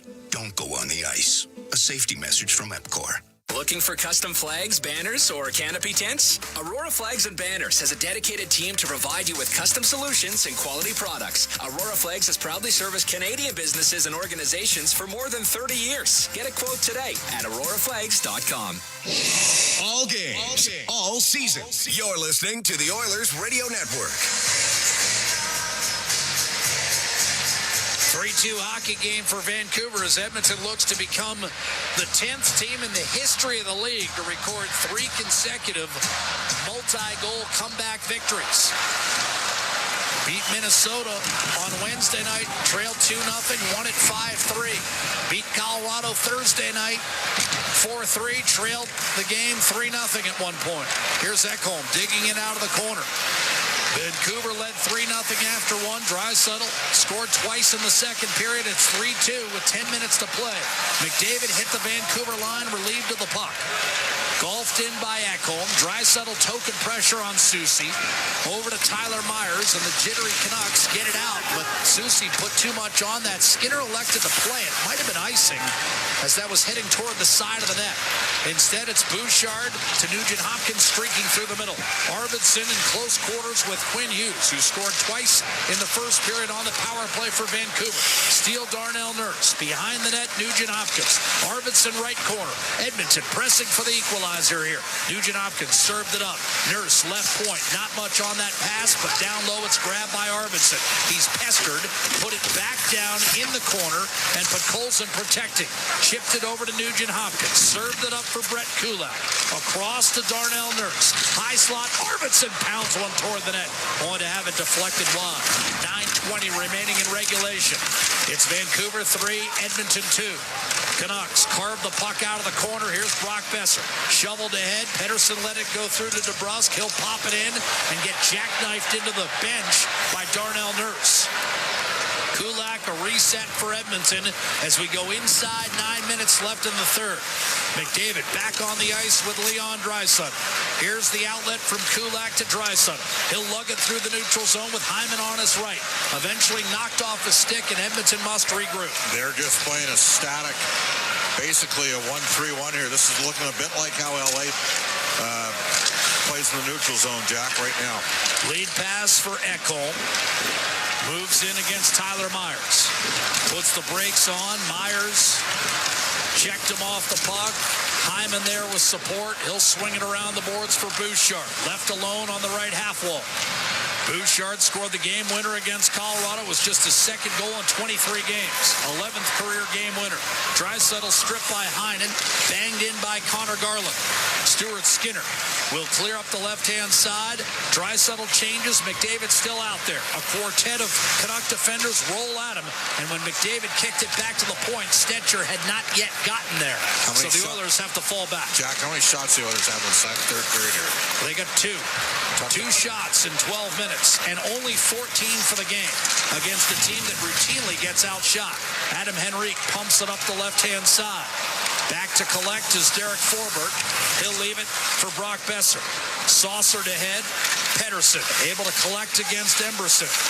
Vancouver, having lost its two prior games, 6-1 and 5-1, digging in against Edmonton. Here's Forbert. Up the left-hand side, Pettersson turns and clears back through center. Höglander inadvertently put it back into his own zone, but the Oilers weren't ready. Had it tagged back up, so Henrique lays it off to Stetcher, and it's a regroup for Brett Kulak. And Edmonton has been bogged down a ton in this rather clogged third period. Can't penetrate, get up the ice here. Kulak and Podkolzin trade. Now up the middle for Nurse. Brushed off a stick. Höglander races back into the offensive zone. He's checked off by Noah Phil. DiGiuseppe unable to free it up. Nurse the stretch. Too far on net. Thatcher Demko elects to hand off to Quinn Hughes. He'll jam it off the boards back through center. Demko in his 6th full season in the National Hockey League. Looking to get back on track. Came in with just 2 wins in 8 games and a save percentage of 87. DiGiuseppe put it back behind the net. As Bob has indicated, Edmonton not enough pressure on Demko tonight. Credited with just 15 shots.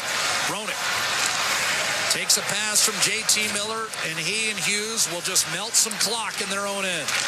As Nugent Hopkins has come on with Arvidsson and Corey Perry. Gaining the line is Heinen. Off to Kiefer Sherwood. Tried to give it back to Heinen. That was off the mark. Heinen left it in the corner. Nugent Hopkins on it. The puck shaken free. Sherwood on his backhand. Shovels it out. Desharnais across to Derek Forbert. A shot, and that was blocked by Perry and immediately cleared off the boards and out. Desharnais ahead of Arvidsson. Sent it over. Sherwood slams it back in for Vancouver. And all of a sudden, we've got 5:45 left in the game. Lots of time, but Edmonton has not been able to sustain any sort of attack, and an unforced error by Bouchard will lead to an icing call. You worry about... He just flung it up the right-hand side, Bob, and that's an easy call for the officials to make. That's a sign of fatigue is what that is. Well, they're at the end of a stretch of 9 games in 8 different cities and 4 different time zones covering 15 days. Yeah, and sometimes it's too hard to keep chasing. Well, and Vancouver's done. They've bottled things up. There's still 5.5 to play. Draisaitl and McDavid back out there. Off the face-off, lost by Draisaitl. Here's Connor Garland.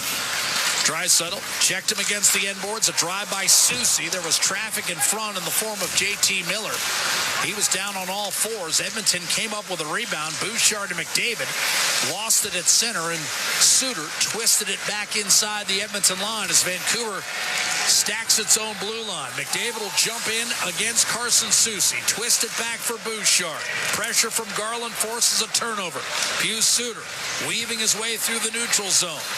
And eventually shooting has it deflected over the net. Draisaitl looks on and now looks to change. The shifts are getting shorter and shorter for Draisaitl and McDavid. Here's Pettersson in on the forecheck against Ekholm. Won a battle. Kept it alive for Brock Besser. Guided out to Quinn Hughes. Across to Philip Roenick. His shot gloved. loved by Skinner, and we got a penalty coming. Cross-checking. Time of the penalty, 15:20, third period.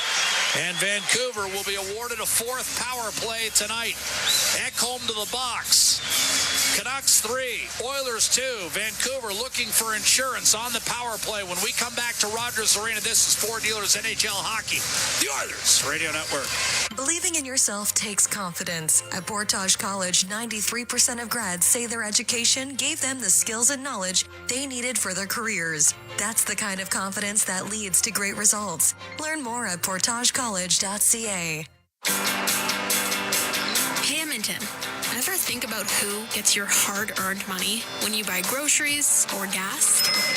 For all you know, it could be buying a second yacht or private jet. But at Co-op, they put it right back into the community. That's because they're owned by 120,000 everyday Edmontonians, not a corporation. Feel good about where your money goes when you shop Co-op. Visit in-store for details. When was the last time your electricity and natural gas provider made you feel like this?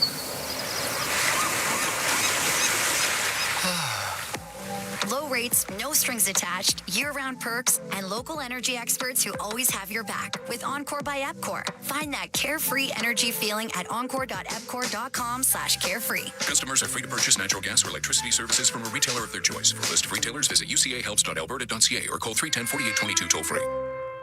Portage College graduates are incredibly employable. How does Portage know? 99% of employers surveyed said they would hire a Portage grad. Get career ready at Portage College. Learn more by visiting portagecollege.ca. Listen on air, online, and on the Radio Player Canada app. This is the Oilers Radio Network. Only once before in the history of the Edmonton Oilers has the club rallied to win 3 consecutive games when trailing by at least 2 goals. December 2005. And, of course, the Oilers ended up all the way in Game 7 of the Stanley Cup Final later that spring. That's the only time it's happened in the history of Edmonton. It's only happened 8 other times in the history of the league. Vancouver up 3-2.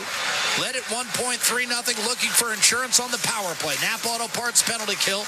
Nugent Hopkins, Henrique, Brown, and Nurse. Quinn Hughes, a pair of power play goals already. Off the draw, turned it over behind the net, and Darnell Nurse winds it around the boards. Demko, a sloppy knockdown, and that forces Hughes to come all the way back into the corner to receive the puck.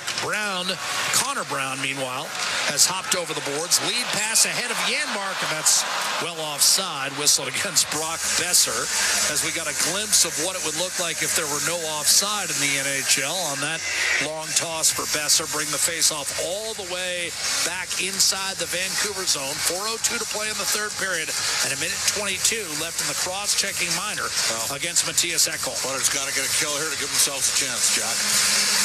Vancouver 2 for 3 on the power play tonight. It's called being the master of understatement. Face-off win by Miller against Connor Brown. Canucks, meanwhile, looking for just their second win in their last 8 games, their 4th win in their last 15. They have struggled and fallen out of a playoff spot heading into tonight.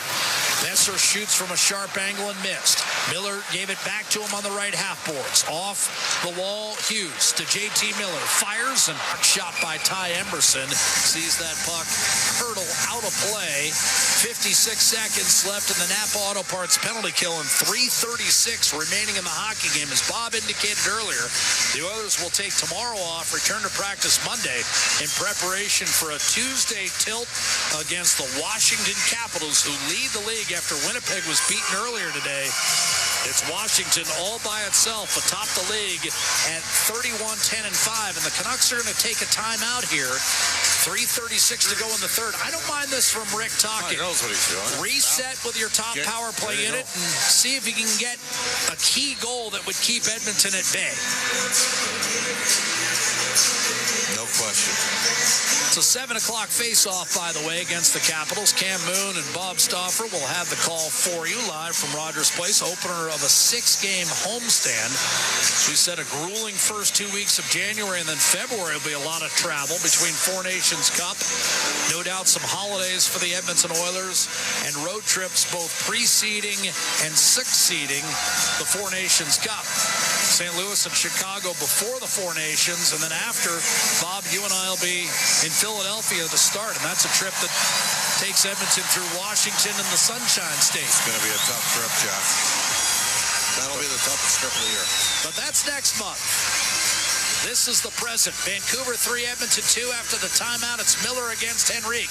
In the face-off circle to Skinner's right. And Henrique dug in, won the draw, pounded up the boards by Nurse. A good zone keep by Besser. Nurse tries again and this time succeeds. Hughes knocks it down at the Vancouver blue line and rushes the puck into the offensive zone.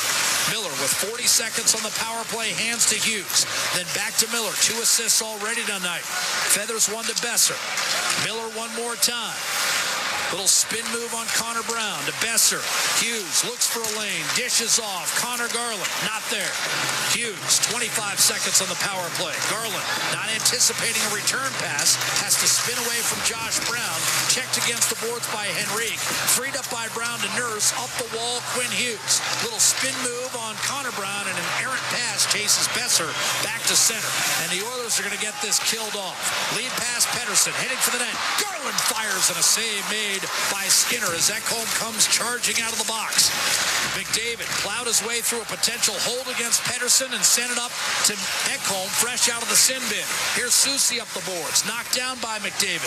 Feathered back to Bouchard, 2.5 to go. Skinner to the bench, and we've got an extra attacker, 6 on 5. Draisaitl and Hyman unable to keep it down low. Sherwood turns, clears, and Suter had an opportunity to clear and eventually iced the puck. Ekholm back, and the whistle will go with 2:12 to play in the third period. Now, McDavid, Draisaitl, and Hyman just came on, so to my estimation, no need for a timeout here. The Oilers will probably keep it in their pocket, and a way to face off to Demko's right-hand side. Got to win the draw. So Draisaitl, McDavid, Nugent-Hopkins, Hyman, Bouchard, and Ekholm out there 6 on 5. And Vancouver has won about 62% of faceoffs in this game. And the Oilers have been a top 5 faceoff team all year long. Draisaitl against Suter. Maybe another indicator of the fatigue you're talking about. Off the draw, Suter ties it up. Soucy spun it off the glass. Ekholm, brilliant job of keeping it in. McDavid looking for the equalizer. Draisaitl let it go through to Bouchard on the left half board. Shovel down low. Suter able to knock it down and pin it against the boards. Hyman comes over to chisel it free. Now it's McDavid protecting on his backhand. Reverse pivot, left circle. Tried to center, broken up by Sherwood. Won a battle against Suter, but cleared by Rodick. And we are not going to have icing called, but we have a puck play with a high stick at center. Was it Nugent-Hopkins? Yeah, they also lost 3 seconds on the clock here. I don't know if anybody on the Oilers bench caught it. It's 1:37 when the call was made. Now, when the call was made, when was the puck touched? Also at 1:37? 1:37, They lost 3 seconds. Yeah, 1:34, and no indicator yet. Chris is, yeah. He's saying, I think they're going to put some time back on this clock. Good eyes, partner. 3-2 Vancouver. Skinner has to return to the pipes with that puck play with a high stick. The faceoff comes back into the Edmonton zone. Draisaitl will take the draw against JT Miller, and they've actually put 5 seconds back on, so 1:39. Chris was even greedier than you, partner. Here's Miller against Draisaitl, who won the face-off. Ekholm over to Bouchard. Vancouver trying to crowd Edmonton in the offensive zone. As McDavid moved up ice, Skinner headed for the bench. And indeed, the extra attacker on. Pettersson pressure down low in the corner against Bouchard. The puck pops loose, and now Ekholm has it. And here come the Oilers with 1:15 to play, trailing 3-2. Looking to extend their winning streak to 5. They're down a goal. Nugent-Hopkins over to Leon Draisaitl, right corner. Curled it in front, McDavid. Broken stick for Pettersson. It's 6 on 4.5, basically. Here's Draisaitl biding his time, right circle. Loading up, feeding. Bouchard showed one-timer. Minute to go. McDavid to Draisaitl. And that rocketed up on the glass. A diving Pettersson moved it back towards center. The Canucks will get a 5th stick out there. It's Bouchard up the left-hand side. Demko reaching, can't get there. There's still shards of that stick on the ice. It's guided by Draisaitl out to Bouchard. Now it's Ekholm. 40 seconds to play. Shot wide of a screen, Demko. Rebound, Draisaitl on the right half boards. Pierce inside. Bouchard down low, tipped away. Miller will knock it into the corner. McDavid, 25 seconds. Dishes, one-timer, Bouchard. Deflected wide, Ekholm shoots it through the crease. Here's Bouchard to McDavid. Pump checked off a stick. Bouchard will keep the line. Looks, fires, high on Demko. Rebound off the boards. 12 seconds. Draisaitl shoots. Block shot. Rebound. Nugent-Hopkins. Draisaitl fires. Block shot. 5 seconds. Bouchard. Draisaitl, and finally a penalty will be called. McDavid just cross-checked Garland. Oh, and then a brutal cross-check by Myers. He just cross-checked Evan Bouchard right in the face. There are guys flopping all over the place.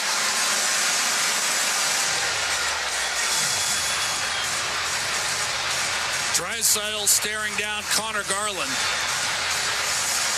I would put Josh Brown out for the final 2 seconds. I'm serious. Draisaitl and Garland wrestling. No meaningful blows exchanged. This game is over, but Well, it's 2 seconds. Where's the face-off going to be?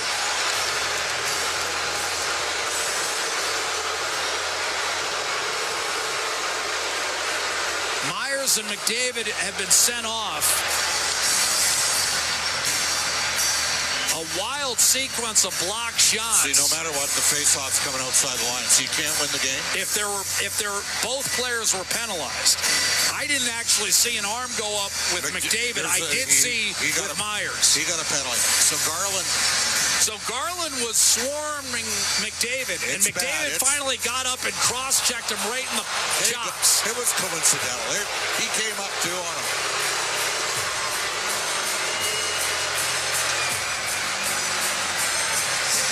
And then, well, what's coincidental was Myers drilling Bouchard. Garland did not cross-check McDavid in the face. Came up. He had his what? He had his 2 hands on his stick. Right. Coming up. Well, most hockey players do have 2 hands on a stick. He made it count. Trust me. He knew what he was doing. All right. Here's the replay. Now tell me where. Right. Both up. But he doesn't hit McDavid in the head. McDavid hits him in the head. Now Myers absolutely belts Bouchard. Look at this. Let's see if they show it here. I want to see the Myers hit. Garland could have gotten called for 2 or 3 calls before that.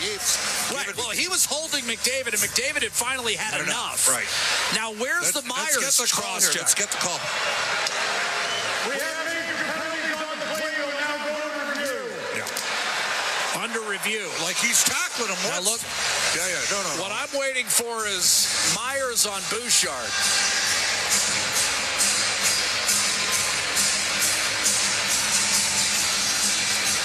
Just a horrible officiating performance tonight. I mean, why is that not called with 8 seconds left in the game? There was no call. You're saying a hold potentially on Garland. Should have been called. And now they're going to show the one on... Well, Myers just finishes on Bouchard, then the swinging of the stick. And then he comes up. Let's see what happens here. Oh, cross-check right in the face. He's getting suspended no matter That'll be a suspension. That'll be a suspension for Tyler. Yeah, Myers, a cross-check right in the face. The actual hit was fine. Bouchard tapped him on the backside. Yeah. And then Myers, when Bouchard persisted, cross-checked him right in the face. I mean, that is not what McDavid did to Garland. McDavid and Garland were jockeying for position, and McDavid's stick rode up and caught Garland in the face. Now, the Canucks were also unhappy with Hyman getting his stick up as well. I mean, this is, again, a product of a 7-game series. Bitterly fought. Vancouver never trailed at any point in the series until Game 7. And the Oilers won it 3-2 to advance to the Western Conference Final, and Vancouver's 109-point season went for naught. If the officials do their job and call Garland for any one of the 2 or 3 plays, I mean, at any point, none of that happens. And these guys, it started in the first period. Of course, let's not forget Carson Soucy cross-checked Connor McDavid right in the face last year. Got a 1-game suspension. Would have been a 3-game suspension in the regular season all day. I would say there have been calls missed on both sides. Both sides. They've had a tough night. And it's been an emotional night. Well, in Vancouver, the emotional tempo of this game has been set by Vancouver, not Edmonton, because the Canucks are a desperate club on the outside looking in. They're playing hungry. And the Oilers didn't play with the same sense of desperation early. Why? Well, they're reviewing to see if there's a 5-minute major on Myers, not McDavid. I think they're looking at the Myers. They announced they're reviewing a 5. I wonder if they're reviewing 2, Jack. I got to tell you. I don't think McDavid's getting a 5 for They that. just informed the Oilers bench. That is not a good sign for Connor McDavid. I find it hard to believe McDavid and Myers would be handed out with the same degree of justice. It's not close.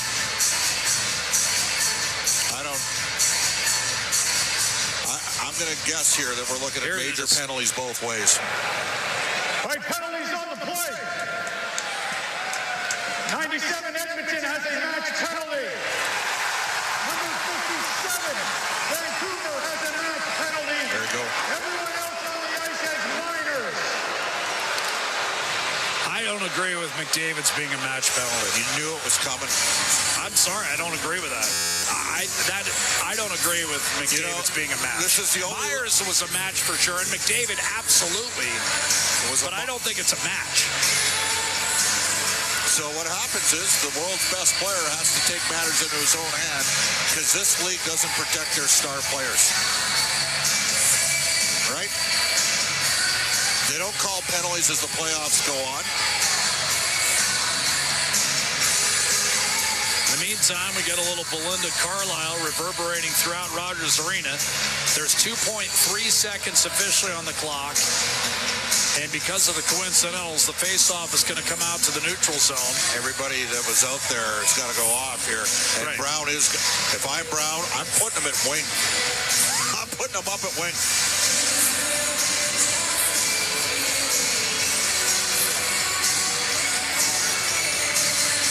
That was a wild sequence with bodies strewn all over the ice. Oilers still have the net empty. 2.3 seconds left. Why not? I mean, 6 on 5, you never know. Henrique will look for a clean face-off win, and either Nurse or Arvidsson will try to tee one up from beyond the blue line. Josh Brown is up on the wing. If I was him, I'd go right at Carson Soucy, right off the draw. Yes, that's what I'm campaigning here for. Henrique against Max Sasson. Won the faceoff. Arvidsson, a shot sails wide, and the game is over. Canucks won the gamesmanship battle tonight. They were the more desperate team. 3-2 the final, Vancouver. The Oilers limited to just 15 shots. None of this happens. And their 4-game winning streak comes to an end. None of this happens if Wes McCauley,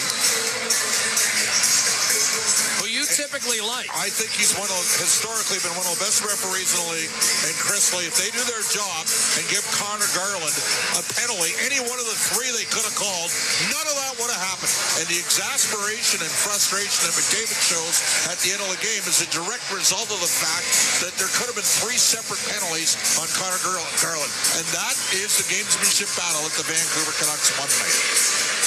I mean, if you're an Oiler partisan, you're sitting there and you're saying, you know, Garland, greasy play against McDavid, and he got away with it, and he induced the frustration. And then conversely, Myers sits there and cross-checks. Well, for me, Bob, the story is the Oilers, for the first time all season, don't even get 20 shots on net. Well, they got 15, including 8 in the final 2 periods. They scored twice on 5 shots in the second period. Bob, they got 3 in the third. They They were the second best team on the ice. That it needs to be established. The problem is we got an inconsistent performance from the third team on the ice, and Vancouver had some energy going, and the best player on the ice by a mile was Quinn Hughes. And there were 2 games for Vancouver. When he was on the ice, it was played one way, and when he was not on the ice, it was played another. And the Oilers... And that's typically the case in Canuck games, as you pointed out early. Slow to react. Nobody pounded Quinn Hughes the entire night. And look at how they handled Connor McDavid at the end of the game. And you heard what I talked about in the pregame show. You got to get bodies on Quinn Hughes. You play Vancouver on Thursday, you got to run Quinn Hughes every chance you get. Because we just had a game where they abused Connor McDavid. JT Miller was abusing him in the first period. You know, we saw a scenario where in the playoffs last year, the Edmonton Oilers, Evan Bouchard put up 11 points, was +7. Quinn Hughes, 5 points in the series. And part of that is he physically wore down as the series moved along. You take a look at this. This is on the league. This is on the league and the reaction, the frustration for McDavid. I'd start saying no to stuff if I was McDavid with the league. Oh, you need me to do that? Nah. Sorry, man. Anyways, Canucks won. Hughes was the best player. Draisaitl was the second best player. And Miller had a good night, too. But the Canucks won. They won the gamesmanship battle early. They were the better team. And they ultimately prevailed 3-2 against Washington. And now what are we worried about against Washington? The availability of Connor McDavid. It's a Matt Bentley. And I got to say, I agree with the match on Tyler Myers. I'm not sure. I mean, McDavid was in a dust-up with Garland, and they both came up at the same time, as Bob said.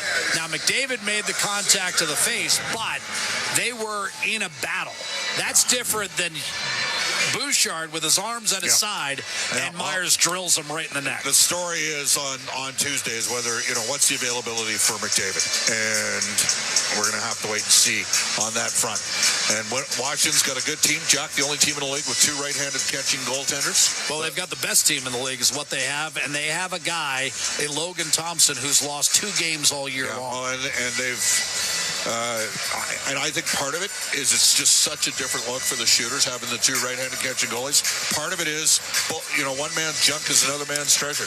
The LA Kings got Kemper, and Pierre-Luc Dubois came in, and he's played like a legitimate second-line center. Had a goal and an assist today. Strome had an incredible start to the season. He's slowed down. They still have Ovechkin. They got a lot of talent. Mangiapane. They replaced some of the guys that are on LTIR. They're spending more. How did they get better? They got better because they knew they had LTIs, our space, and they spent their money. So they took a guy like Mangiapane that had a year left in his deal at $5.8 million and said, we'll swing on this. They stepped up. It wasn't working out for Kemper. They thought that Lindgren was better than him, and they went and made the trade and beefed up their center position. And the other thing is Protas and McMichael have had huge years. 2 defensemen as well. Chychrun, say what you want about Chychrun. He's been really good for them. And then they went out and got Matt Roy. So they're... Chychrun's got a dozen goals, doesn't he? Yeah. So, anyhow, this will be an interesting one. You looking forward to it? That'll be a good game. As long as McDavid plays, yeah. It's probably the league's 2 best teams right now in terms of where their performance is right now. Even with the loss tonight, the Oilers lose just their 7th in the last 32 games, their 5th in the last 25. They lose tonight by a score of 3-2, and they're unable to dig their way out of yet another hole. They've got to clean up the first period. Last 6 games now, they've been outscored 14-4 in the first period. And in the National Hockey League, and Bob said this early on, eventually you don't get away with it. And tonight, you didn't get away with it. The Oilers got 2 back in the second period. Leon Draisaitl scoring both goals. His league-leading total now sits at 33 goals. His 69 points, only second to Nate McKinnon in the entire National Hockey League. But it's not enough. Stuart Skinner gave up 3 early. He finished with 24 saves on 27 shots as once again he settled in and kept Vancouver scoreless over the final 40 minutes. But the Canucks get 3 goals, 2 on the power play in a span of 3 minutes and 22 seconds in the first period, and that's just enough to drag them over to the finish line. It's just their 8th win in 23 home games and their 2nd win of any kind in their last 8. They'll improve to 20, 15, and 10. They'll remain 1 point out of a playoff spot as Calgary beat Winnipeg today. Edmonton, meanwhile, sees its 4-game winning streak come to an end. The Oilers still have won 8 of their last 10 games. They survive a tough stretch, quite frankly, of 10 games in 9 different cities, covering 4 time zones in a 2-week span. They come out of it 8-2 and 29-14-3 overall on the year. Cam and Bob will have the play-by-play as Edmonton welcomes Washington to town. The Oilers will kick off a 6-game homestand Tuesday night, and Bob and Cam will have that for you. 7 o'clock Mountain Time start on Josh Brown's 31st birthday. The Oilers fall 1 goal shy tonight. Thatcher Demko will earn the victory with just 13 saves. Edmonton, a season-low 15 shots on net. And not before this season had the Oilers mustered less than 21. Tonight they get 15, and they lose by a final score of 3-2 in Vancouver, BC. We'll talk to you on Tuesday. Until then, for Bob Stauffer, Bryn Griffiths, and Rob Brown, I'm Jack Michaels saying good night from Vancouver's Rogers Arena. Your final score, the Canucks 3, the Oilers 2. Ladies and gentlemen, the pleasure was all ours. The Rogers Postgame Show starts right now. Exclusive live interviews, expert analysis, and game highlights. This is the Rogers Postgame Show. Once again, here's Bob Stauffer on the Oilers Radio Network. Here's Nugent Hopkins, loading, centering, one-timer score. Draisaitl buries his 2nd of the period. Power play goal, Leon Draisaitl, 33rd of the season, and 8th on the man advantage. And one wonders what Soucy was thinking. He had 2 guys there and just tapped it into the high slot, and Edmonton made him pay.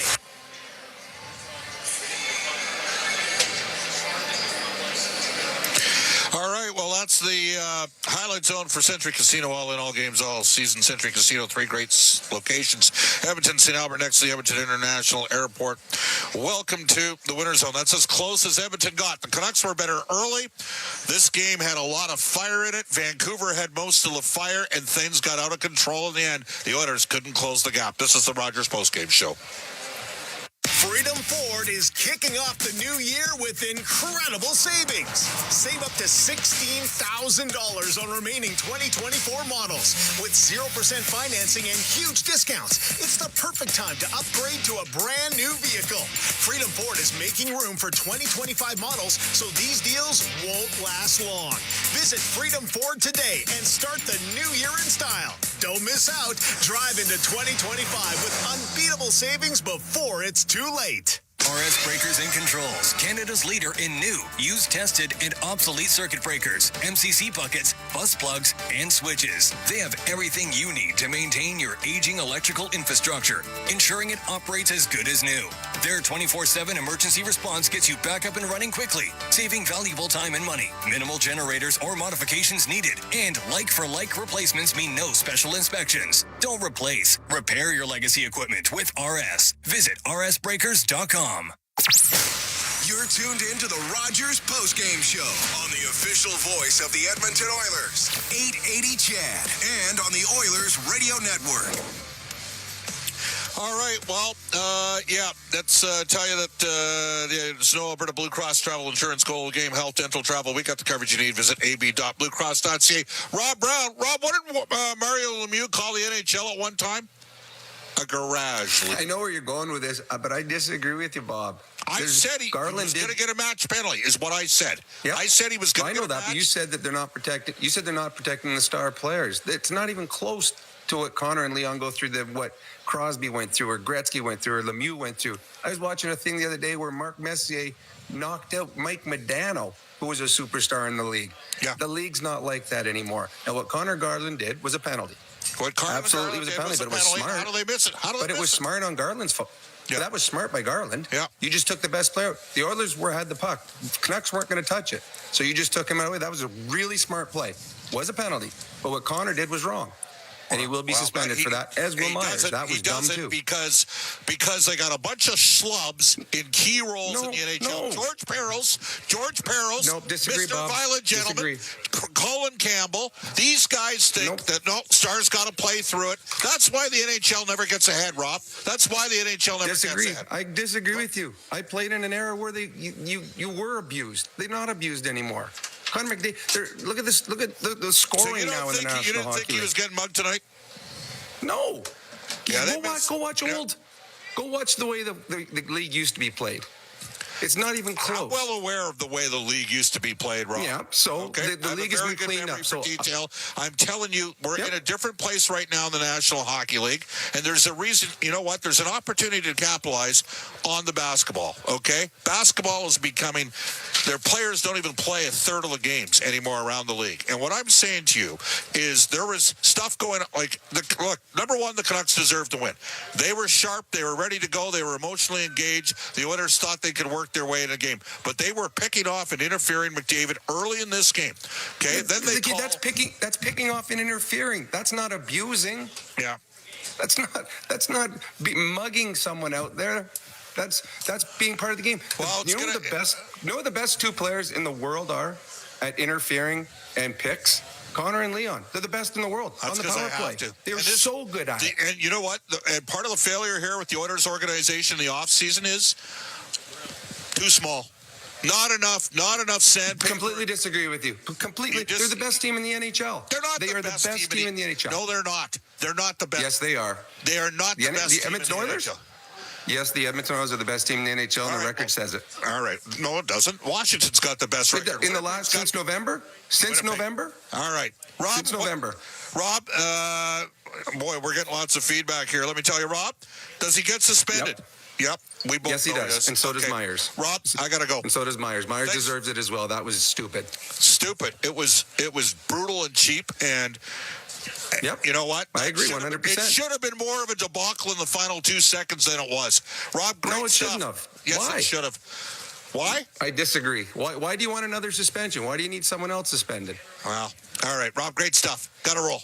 I got to bus. See ya. Bye. Rogers Postgame Show. Celebrating 70 years in the signage industry, William Huff Advertising is the most recognized name in the game. An in-house, one-stop shop for all of your design, print, and installation needs. William Huff provides quality graphic solutions for everyone. Here in our City of Champions and throughout the nation, they are the preferred signage partner entrusted by many of the biggest corporations, pro sports teams, and organizations to bring their identity to life. Recognize the name, get in the game. WilliamHuff.com. For years now, we've been warning Edmontonians on the hazards of our stormwater facilities. While they may appear to look like still ponds, there is moving water beneath the surface, which makes the ice dangerously...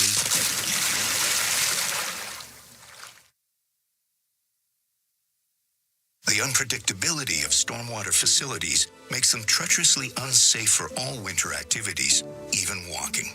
So think twice. Don't go on the ice. A safety message from EPCOR. Experience the exciting casino action at 3 Century Casino locations, Edmonton, St. Albert, and Century Mile. Dine at one of their amazing restaurants featuring daily specials. Take in the ultimate game day experience at the Century Sports Bar and Lounge. Check out the best in live entertainment at any amazing location. Plus, enjoy a great selection of casino gaming options and off-track betting. Feel the thrill of live horse racing at Century Mile Racetrack. Don't miss a second of the action at Century Casino. Come for the action, stay for the fun. This is the Rogers Postgame Show on the Oilers Radio Network. Smart Play of the Night's brought to you by Catelli Smart Pasta with all natural ingredients. It's a smart move for your next meal. Look for the box the next time you shop. We'll give it to Connor Garland at the end of the game. Engages the world's best player, most dangerous guy on the ice, and probably induces a suspension in the process. So there you have it. To the out-of-town scoreboard for Pizza 73. Forget about the NHL action. We'll tell you this. Vegas lost. LA lost. So nobody got ahead of Edmonton in the Pacific Division. Oil Kings win 7-0 in Moose Jaw, and Bakersfield loses 7-3 in Chicago. This is the Rogers Postgame Show. MIC is a leader in medical imaging and the official medical imaging provider to the Edmonton Oilers. Make MIC your choice. Whether you're a professional athlete or a weekend warrior, the game doesn't stop for injury. MIC's sports medicine imaging specialists can help you get back in the game with a timely and expert diagnosis. Go where the pros go. For a location near you, visit mic.ca. Athletes know that to advance your career, you've got to be part of a winning team. So, what about you? Are you working for a winning team? Well, here's your chance to do just that. Brandt is a strong and stable industry leader with career opportunities across Canada. We have hundreds of positions available right now, from parts, sales, positioning technology, heavy-duty mechanics, and more. Be a part of a winning team. Earn your stripes by joining Brandt today. Find out more at BrandtJobs.com. All right, let's go to Molson Cup 3 Stars, brought to you by Molson. And Molson Canadian, third star tonight, 2 assists, JT Miller. Second star tonight, 2 goals, Leon Draisaitl. Best player on the ice today by a mile, and the Oilers made it way too easy on him. Quinn Hughes with 2 goals. Rogers postgame shows heard following each of our NHL broadcasts. Oilers return to action Tuesday night against the Washington Capitals. For my play-by-play partners this season, Jack Michaels, Cam Moon, along with Rob Brown, Brent Griffiths, Brendan Escott, studio producer, it was Eamon Hashem, along with Kellen Kennedy, Angie Quinnell. Tyler Green was our engineer in Vancouver. Oilers dropped to 8-2 in their last 10. They lose a spirited 3-2 encounter in Vancouver. So long, everybody.